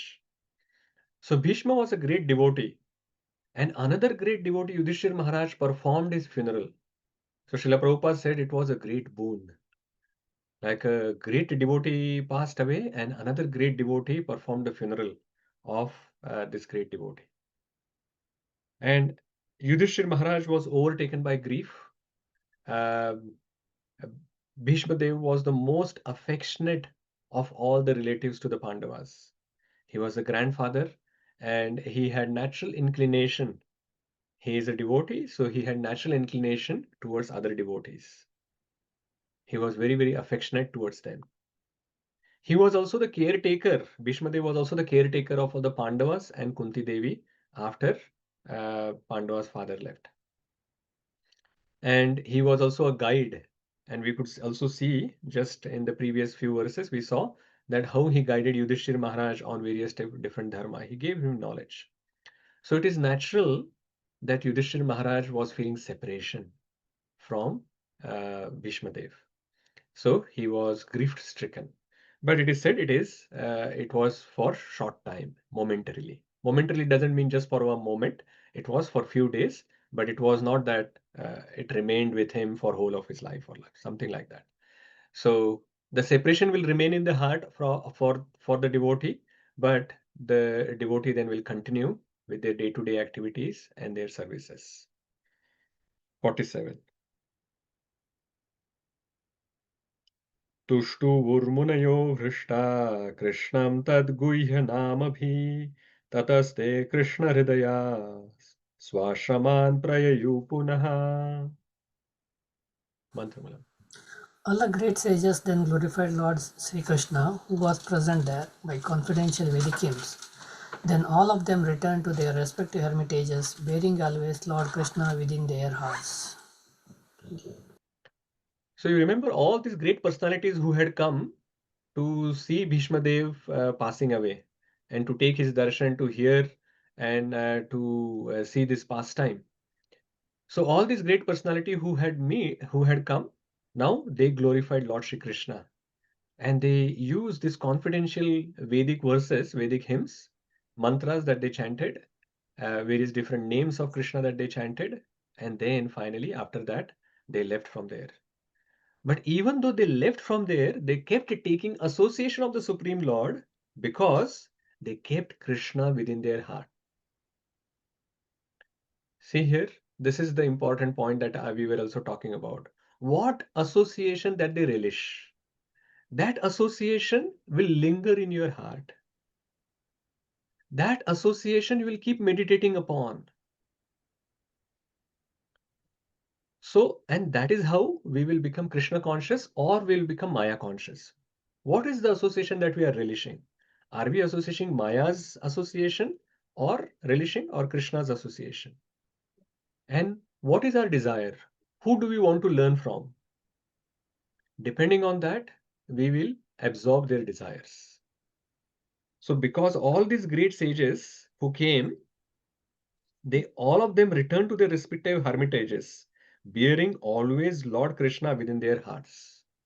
Just by one simple sentence, Srimad Bhagavatam is teaching us how we can take association of Lord and his devotees every moment. Whether you are on a battlefield of your office, or you are in association of some work colleagues who is discussing rugby or weather or whatever that they want to discuss. As long as Krishna or his devotees are within your heart, you are in association with them. So this is what we have to all do. Always keep Lord Shri Krishna within the heart. always have our mind absorbed in the association of devotees or the Supreme Lord. 48. Tato yudhishthiro gatva sah Krishno gajabhrayam gaja havayam pitaram santvayamasa gandharim cha tapasvinim. Sudharma Mataji. Hare Krishna. Thereafter, Maharashtra Yudhishthira at once went to his capital, Hastinapura, accompanied by Lord Sri Krishna, and there he consoled his uncle and aunt Gandhari, who was an ascetic. So all of this thing was happening on the battlefield of Kurukshetra. Because remember this, they have come to see to Bhīṣmadeva on the battlefield where he was lying on the on the bed of the arrows. And all of this knowledge transfer session has happened from Bhīṣmadeva to Yudhishthira Maharaj. All these prayers have happened. Bhīṣmadeva has passed away. His funeral has happened. All happened in Kurukshetra. So after the funeral, everyone, including Krishna, now went back to Hastinapur. And in Hastinapur, we had Dhritarashtra and Gandhari. And of course, many others. So they consoled Dhritarashtra and Gandhari. And here specifically, Gandhari is called as Tapaswini. And Srila Prabhupada explains in the purport why she is called Tapaswini or ascetic, that she followed her husband by taking this blindness voluntarily. So it is said that Gandhari also voluntarily closed her eyes because of the blindness of her husband. So that is why the whole of life she did like that. So she is Tapaswini. Last verse. Pitra chanumato raja vasudeva-numoditaha chakar rajyam dharmena pitrupaitamaham vibhu. Vishakha Mataji. After this, the great religious king Maharaj Yudhishthir executed the royal power in the kingdom strictly according to the codes of royal principles approved by his uncle and confirmed by Lord Sri Krishna. Hare Krishna. Hare Krishna. So with permission from Dhritarashtra and approval of Lord Sri Krishna, Yudhishthira Maharaj ruled the kingdom strictly according to dharma. He has just learned all the principles of dharma. Of course, he already knew. He was momentarily taken over by this lamentation that all of this happened because of him.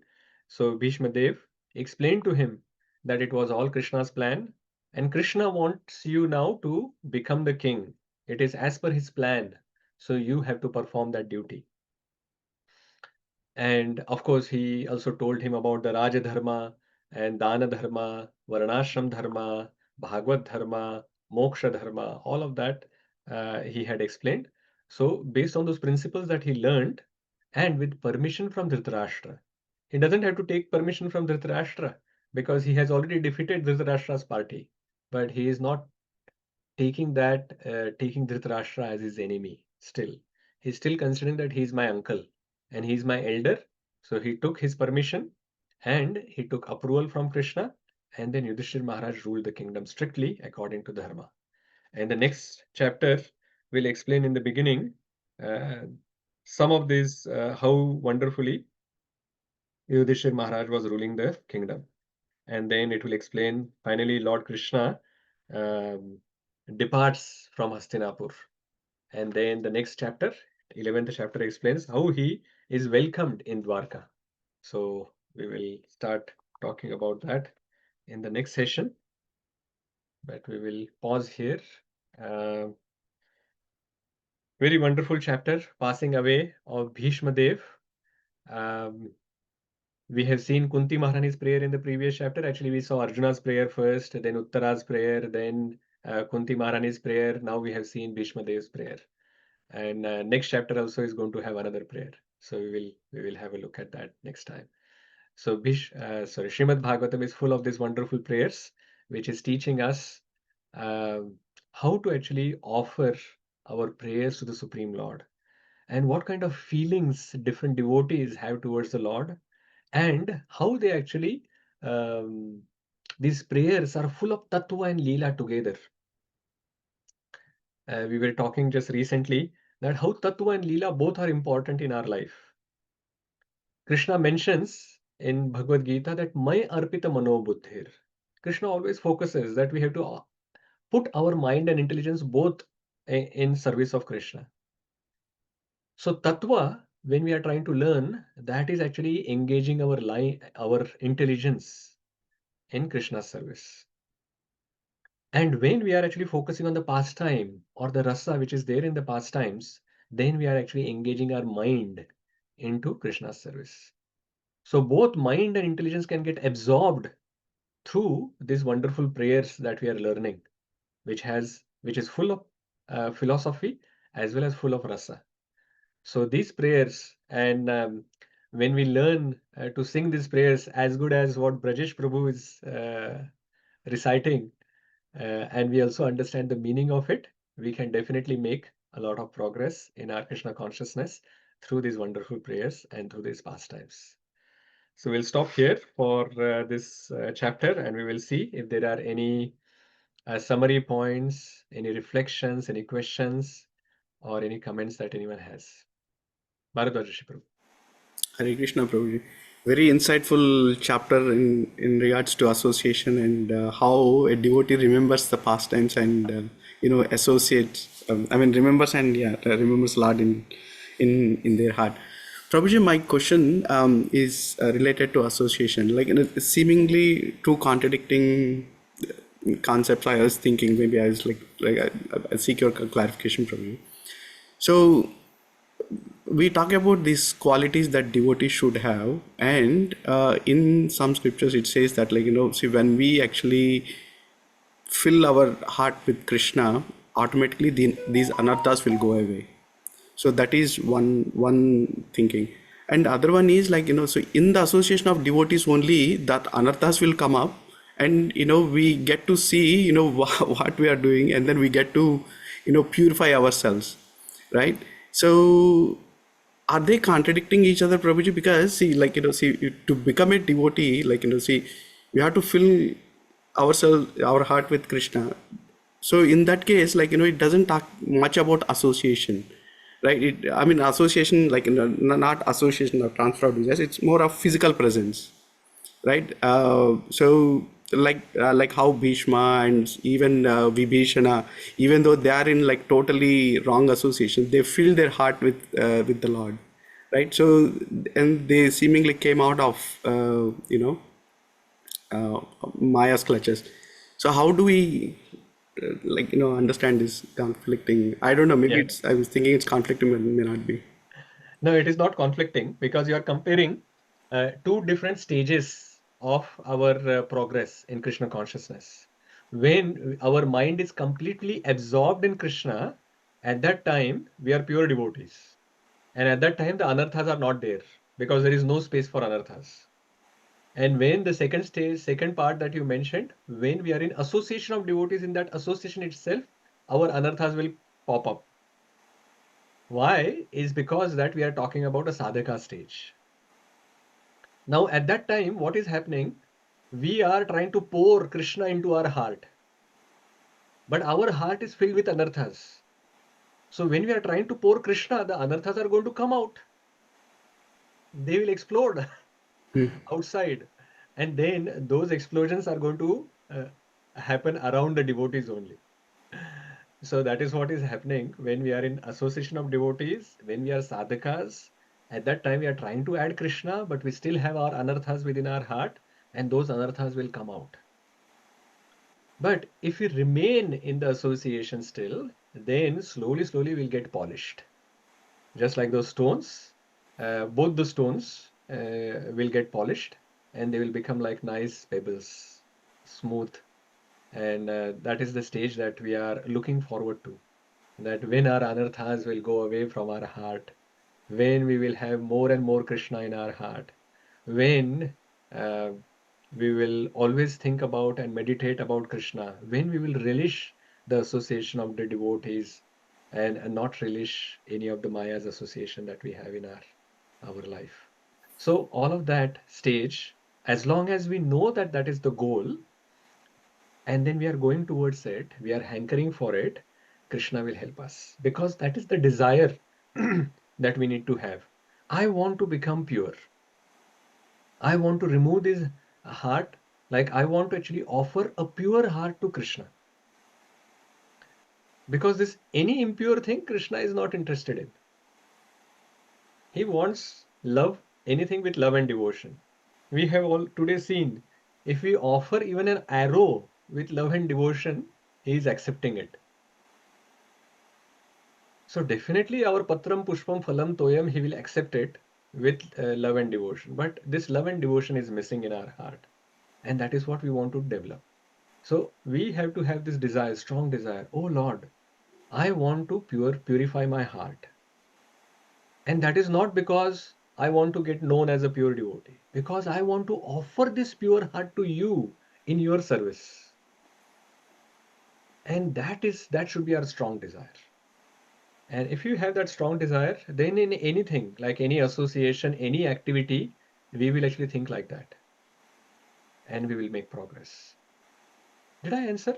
Yeah, it did, Prabhuji, but it brings up another question, like it's just an extension. Like, so does it mean that, in sadhaka stage we should stay away from association? Like, otherwise when the anarthas are coming out, we are actually, creating so many offenses. What do you think? If you stay away from association, will you progress? I mean, the in this age of information, like, you get to associate with your spiritual masters and senior devotees through YouTube and other channels as well. Like, I may be thinking wrong, but we get so much knowledge, like, the association, that, I mean, in terms of the desires, the spiritual desires. Krishna said in Bhagavad Gita how to take association. He said, Tadvidhi pranipatena pariprashnena sevaya. Mainly 3 ways that you do it. First of all, pranipata, pariprashna, and is seva. None of the 3 things can happen when you are watching YouTube videos. Yes. You can't be like pranipata you cannot do, or maybe you can do, but it is not reaching there. You can't do pariprashna, and you can't even offer seva there. So only in some physical presence that we can do tadvidhi, like pranipatena, pariprashnena, and sevaya. Then upadekshanti te jnanam jnaninas tattvadarshina. We will get some information and some knowledge, but it has to be turned into realization. That will happen when we are serving some devotees with our heart. And then only then we can progress. Even in the association of devotees, when these anarthas are coming up, we can't give up association. We have to actually purify. We can understand that, okay, this is how my anarthas are coming up. How can I do? What can I do to progress in my Krishna consciousness? And sometimes it is also possible that as I was mentioning earlier, that some devotee association may not even be conducive for our devotional service. But that doesn't mean that we give up the association itself completely. We have to find other Sajatiya association where we can make some progress. And in that Sajatiya association, we can take their desires, learn from them, and transform our life. That is required. Thank you, Prabhu. Okay, fine. Sudanma Prabhu or Sudharma Mataji? Hare Krishna Prabhuji. Yeah, today's class is very nice about association. So important learning is where to associate by our presence, and where to associate where it requires your just mere physical presence. Just one Very, question. very wonderful points actually are coming out from Bhīṣmadeva's life. Yeah. And if we can learn from it, then definitely our life will become successful. That is why we are studying Srimad Bhagavatam, right? Nityam Bhagavata Sevaya. Yes, Prabhuji. And my question is about Bhīṣmadeva's departure. I think it's not here, but we know that he waited for Uttarayan to depart. Means after he fell down due to the arrows where he was just waiting. But how to understand means, even though Krishna is present when he was there, why he has to wait for Uttarayan? Also, we learned in Bhagavad Gita chapter 8, attaining the supreme. It says like you leave, what time you have to leave. Light and darkness. So is it Yeah. to understand like those who are not, just follow the karma kandis, are those who don't have knowledge about Krishna, to just show them a way, or why he has to wait for Uttarayan? That's what I mean. Yeah. So actually Uttarayan has two meanings. This unveiling his lotus feet, Bhurishan Prabhu points out that there are two meanings for Uttarayan. One Uttarayan is when the sun moves in this northward direction, and that becomes Uttarayan. But the other meanings of Uttarayan is one who enters Uttara. So Krishna, who entered Uttara's womb to protect Parishit Maharaj, that is why Krishna is also called Uttarayan. So Bhīṣmadeva, even though he fell on the battlefield, so he had two desires. He didn't like, so he is still waiting for Krishna. But when he fell, Krishna was in front of him. So why did he not die at that point? Because he had other desire as well. He had taken that vow that he has to see Hastinapur to be in this safe hands and it is protected properly. And he had this desire to see Pandavas progressing and they winning the war and they becoming the king. So he waited. He said that, okay, let me see that what happens at the end of the war, and Yudhishthira Maharaj becomes the king. And that is why Krishna, after everything is done, Krishna brought Yudhishthira Maharaj in the proper, like his all these wonderful clothes, jewels, and everything, and he is properly decorated. And that is how he has brought in front of Bhīṣmadeva. Well presented. Yeah, well present. And then that is how his first desire got fulfilled. But the second, he wanted to leave the body when Krishna is in front. Uttarayan is front of him. Okay. So our acharyas also explained that this Uttarayan he is waiting for is not that Uttarayan, but Krishna to come in front of him before he leaves his body. Okay. So Mahabharata is a lot of in that is from the Karma Kanda perspective is mentioned in Mahabharata. So those who want to look at it from that perspective, that Uttarayan can take care. But from the devotee's perspective, we can see that Uttarayan is he was waiting for Krishna, and finally, when Krishna came in front, then he fulfilled the desires of Yudhishthira Maharaj by answering his questions, and then after that, he left with Krishna in front of him. Okay. Wonderful, Prabhuji. Thank you.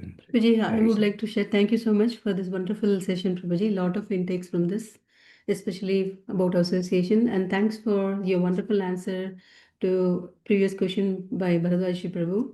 Sometimes when we get the thoughts like, no, to avoid the Vaishnava Aparadh, we should stay away from the association itself, but that's not a solution. And we have to actually, thank you so much, Prabhuji, for explaining that nicely. Hare Krishna. And my point here, I want to mention, Prabhuji, in Shloka 40, wherein the purport, Prabhupada has said about Gopi's love is the supreme, which you mentioned. Very nicely said, Krishna loves to listen when his devotees are glorified. So that's the reason Bhīṣmadeva is glorifying his devotees, so which is a wonderful thing for us to learn as well. Thank you, Prabhuji. Hare Krishna. Hare Krishna. Thank you, Mataji.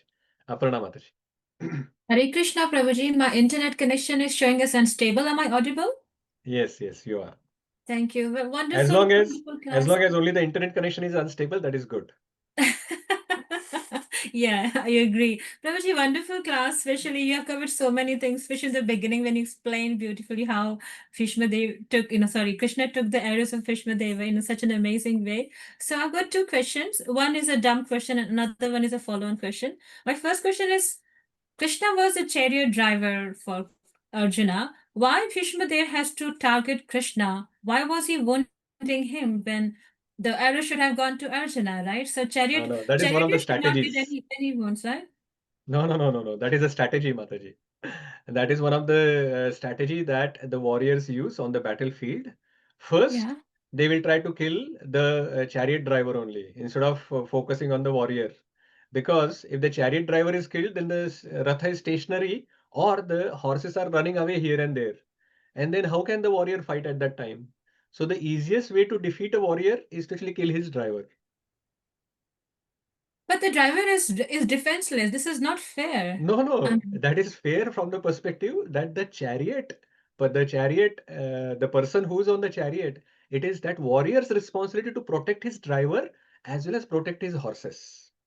Okay. So that is So it is fair. Arjuna's responsibility to protect the driver as well as the horses so that he can continue fighting. So if the arrows are coming towards his driver or the horses, Yeah. Arjuna has to counteract those arrows. Right. And same thing with Bhīṣmadeva as well. Bhīṣmadeva has to protect his driver as well as his horses.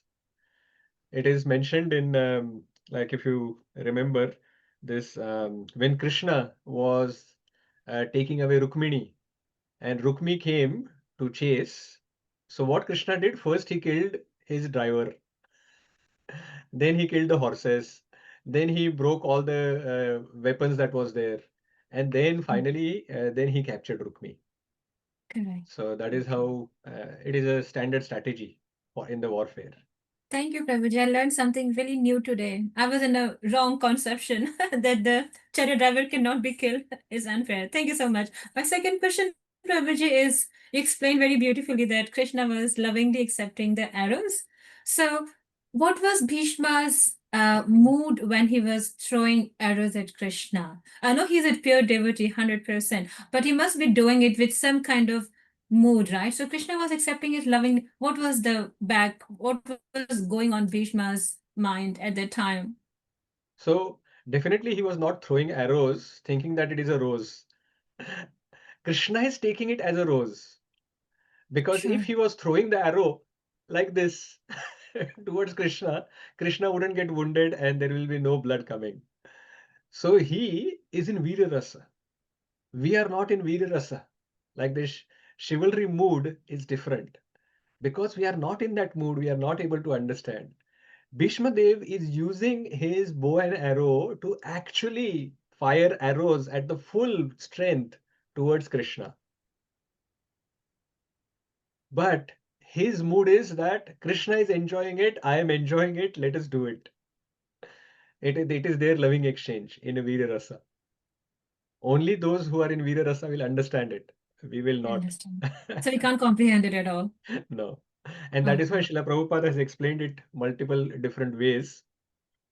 Vishwanath Chakravarti Thakur explains it in even more Rasik ways. I won't mention it here. You can read Vishwanath Chakravarti Thakur's commentary Okay, for that. Prabhuji. I will give it a read. Well, those Hare were all Krishna. my questions, and thank you so much. Hare Krishna. Hare Krishna. Shama Kumari Mataji or Gaur Chandra Prabhu.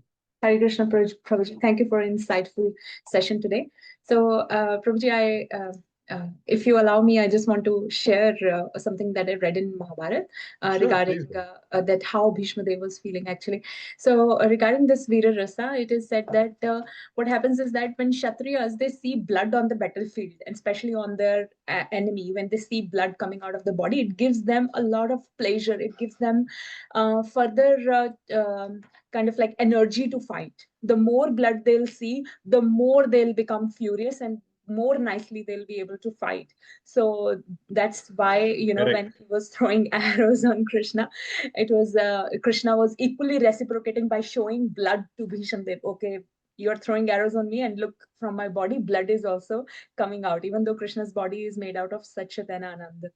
So that's what I read. And also there are war cries for the same reason. War cries means they are saying, they are just before firing arrows, they will fire some words.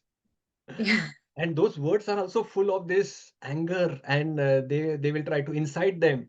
Let me see. Or even before killing them, they'll say, now I am going to, with my arrows, going to kill you, this do and what that. And then the other person will say, why are you only speaking? Did you forget that I have defeated you multiple times, this and that? And they will try to just fight with words first. So that they can actually incite each other, so that they can fight with the full strength. Yes. And of course, seeing this blood is also, as you are saying, is one of the ways that they get pleasure. Yeah.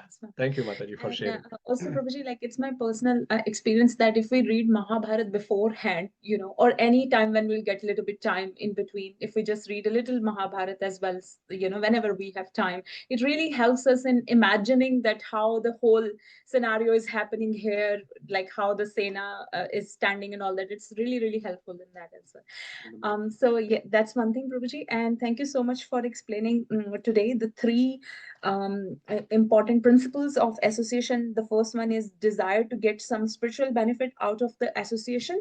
So because jab tak hamare paas andar se desire nahi hogi, sorry, to get that benefit out of that association, we will not be able to take that association at all.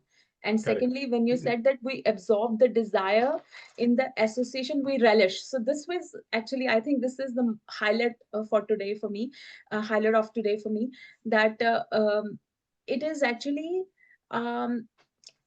if we are relishing certain association, whether it is bad or good, that means somewhere we are kind of like or we have inclination to that association, and also by associating more, we are absorbing their desires as well. Like already we have some desires, suppose they're bad desires, and then we are in bad association, we have some inclination for bad association, and then again we're absorbing more desires of their mind as well, whatever Absolutely, is Mataji. their Yes. mind is coming, transforming to our mind. Similarly, and the same way goes with the good association.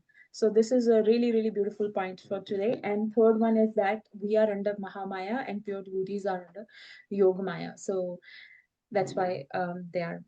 So yes, thank you so much, Prabhuji. Hare Krishna. Thank Hare you Krishna, for a Prabhuji. good summary. Thank you. Can I also ask if it's okay? Yes, Prabhuji. First of all, thank you so much, Prabhuji, for the wonderful class today.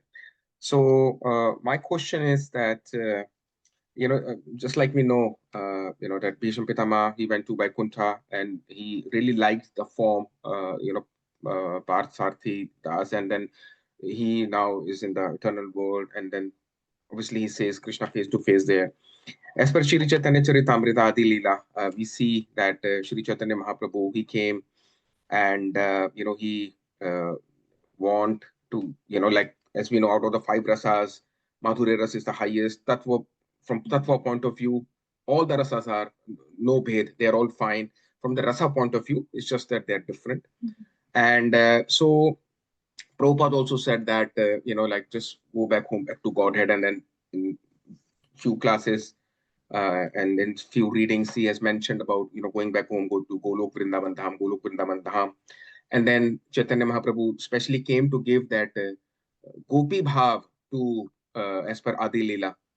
And that's why we say that we should aim for as well. Not that I'm saying that the Rasa and the Vaikuntha is any less, in Tattva, from Tattva point of view, but from Rasa point of view, obviously there is a lot of difference in Vaikuntha and in Golok Vrindavan Dham. So, so when we are chanting, once His Holiness Burijan Prabhu told me personally when I was having a one-on-one with him, he told me then I said to him, how do we know which rasa, and how do we know, like whether I am in Madhurya Ras or I am in which rasa, Dasya or whatever. And then he said to me that, don't worry, in Madhurya, all the rasas get covered anyway, because in Madhurya there is Dasya, there is Vatsalya, there is everything. When you are chanting sincerely, then your rasa with Krishna or your relationship with Krishna gets established. Then you find out exactly. And then, so my question is that, and of course, what Maharaj said, there's no doubt. I mean, I practice that. I follow that. So, like, when do we come to that stage, basically, when we know that whatever rasa I think that I'm situated in is not based on what I have read in the books or in the scriptures, or is it coming from japa, from realization? So, is there any? So we come to know about our spiritual form only at the stage of bhava, not before that. Unfortunately, or fortunately, whatever it is. So only when we reach there, then we are going to really understand what actual spiritual form is there in the spiritual world for us. And what we aspire for is our raga nuga bhakti. So that is also part of the Vaidhi Bhakti only. It is part of the sadhana bhakti process that we are doing, the raga nuga bhakti. So what we aspire for, like if we are aspiring for some particular rasa, then we can actually choose a devotee and start following them after a certain stage. In the beginning, we have to still follow our Vaidhi Bhakti and focus on our Dasya Bhav, because that is what our spiritual masters have asked us to do, right? So spiritual master always gives this name Das or Dasi to first imbibe onto us that forget about all these other rasas at this point. Focus on Dasya. Once we have perfected Dasya, we understand completely into our heart that I am the servant of the Supreme Lord. Only then any other rasas can manifest. Before that, it is very hard to manifest. So that is why, as Srila Prabhupada and also our Gurujans, they have actually given us this particular way of progressing into our Krishna consciousness. First, develop Dasya Bhav, this mood of servitorship, and then over a period of time, in that, when we keep serving, we can come to a stage where, under the guidance of some pure devotees, we can follow Raganuga Bhakti process, and then we can actually further go to this Ragatmika Bhakti. Sure, Prabhuji. Thank you so much. Just one last question, Prabhuji. Sorry. Now, as we know that, when we follow Raganuga Bhakti, we have to follow the Ragatmika devotees, which is the Brajbasis, the eternal devotees, right? And then we say we need to follow them. So when we say we need to follow, so when we are at a Raganuga stage, surely the goal is the divine couple, Sri Radha and Krishna. So when we are following a Ragatmika devotee from the spiritual world, especially from Vrindavan only, then so suppose that personality may be, suppose, anyone, like any Sakhi or any one of the, say, Vilas Manjari, which is Shilajeev Goswami. So when we follow them, what do we, how do we, when we follow them, what exactly does it mean, Prabhuji? Like, what exactly does it mean to get to Shri, Shishi, Radha and Krishna? What does it mean? Like, what do we have to are going into a different topic, but very briefly, you have given the answer yourself. When it is said that we have to follow into our sadhana bhakti process, we have to follow the same Manjari or Sakhi who has come into Chaitanya Charitamrita, like Chaitanya Leela, what activity that they are doing. Because the Chaitanya Leela has happened so that we understand how the devotee of Krishna behaves, right? So when that Sakhi or the Manjari has appeared in Chaitanya Leela in a particular form, for example, like you are saying Jiva Goswami, right? So what Jiva Goswami did, that path we can follow. So that is what we have to do in Raganuga Bhakti. Not start dressing like Sakhi or Manjari, like the Sahajiyas try to do, and they do it. So our Acharyas have very clearly said, and Chaitanya Mahaprabhu has clearly come and shown us the way that when you follow Madhurya Rasa, it doesn't mean that you do like this. In your sadhaka stage, you do what Chaitanya Leela teaches us to do. Okay, so suppose if they were preaching, then you preach. If they whatever they were doing to please the Supreme Personality of Godhead, so you do that activity to please that particular Ragatmika devotee, which will eventually please the divine couple. Okay. And once we have actually read Srila Prabhupada's books or whatever, then we can, for example, if that particular Manjari is Jiva Goswami, then we actually read what Jiva Goswami has given us, what kind of mood he has expressed in his books, and that is how we can actually go further.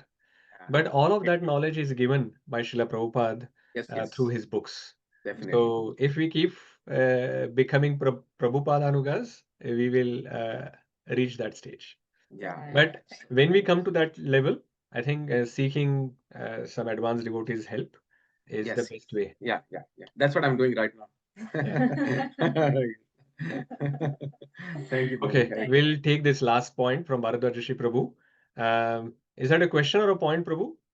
Because I just wanted to now take some summary points. It's a question, Prabhuji. It's already late. We have taken. Okay, is it a brief question or a long question? It depends on your answer, Prabhuji. The question is brief. So, Okay, go for it. so Fine. I was just referring to verses 43 and 44, Prabhuji. Okay. Especially when this is like more of a tattva type of question. Yeah. So in this verse, actually, see, I'm just referring to the Sanskrit wording. So Atmani Atmanam Aveshya. So where it says that he merged into the Supreme Atma, right? So even though Prabhupada actually has given clarity on that, it's more of a nirvikalpa samadhi where mind, word, and vision are merged, right? So that avesha word is like it's merging very specifically. So why I'm little intrigued is probably in the following verse, sampadyamanam is used. So that is also actually it's merging only, and it says like Bhīṣmanam Brahmani Nishkale. So that means he's like merging into Brahman, unlimited Brahman. So even though Prabhupada has given that, okay, so he's actually gone on to Vaikuntha planets, right? But the choice of words by Sukadeva Goswami is like so very very specific, and he used it twice, right? So is there any significance to that, Prabhuji, or like yeah? Yeah, I think this problem comes into our mind is because we think that Brahman, Paramatma, and the Supreme Lord are different. But when we forget that they are all the same, like Shukadeva Goswami is not thinking that Brahman, Paramatma, and the Supreme Lord Krishna, they are different. From their perspective, absolute truth is absolute. So it is that is why sometimes it is said that okay, they are going into Brahman or whatever, but we know that what happens at anta-kāle cha māmeva smaran muktva kalevaram, what happens like that. So through the process of through the medium of Brahman, the soul passes into the spiritual planet where they perform the pastimes eternally in the personal form. So that is the truth. But of course, when the soul is moving, when it is merging, for example, there is a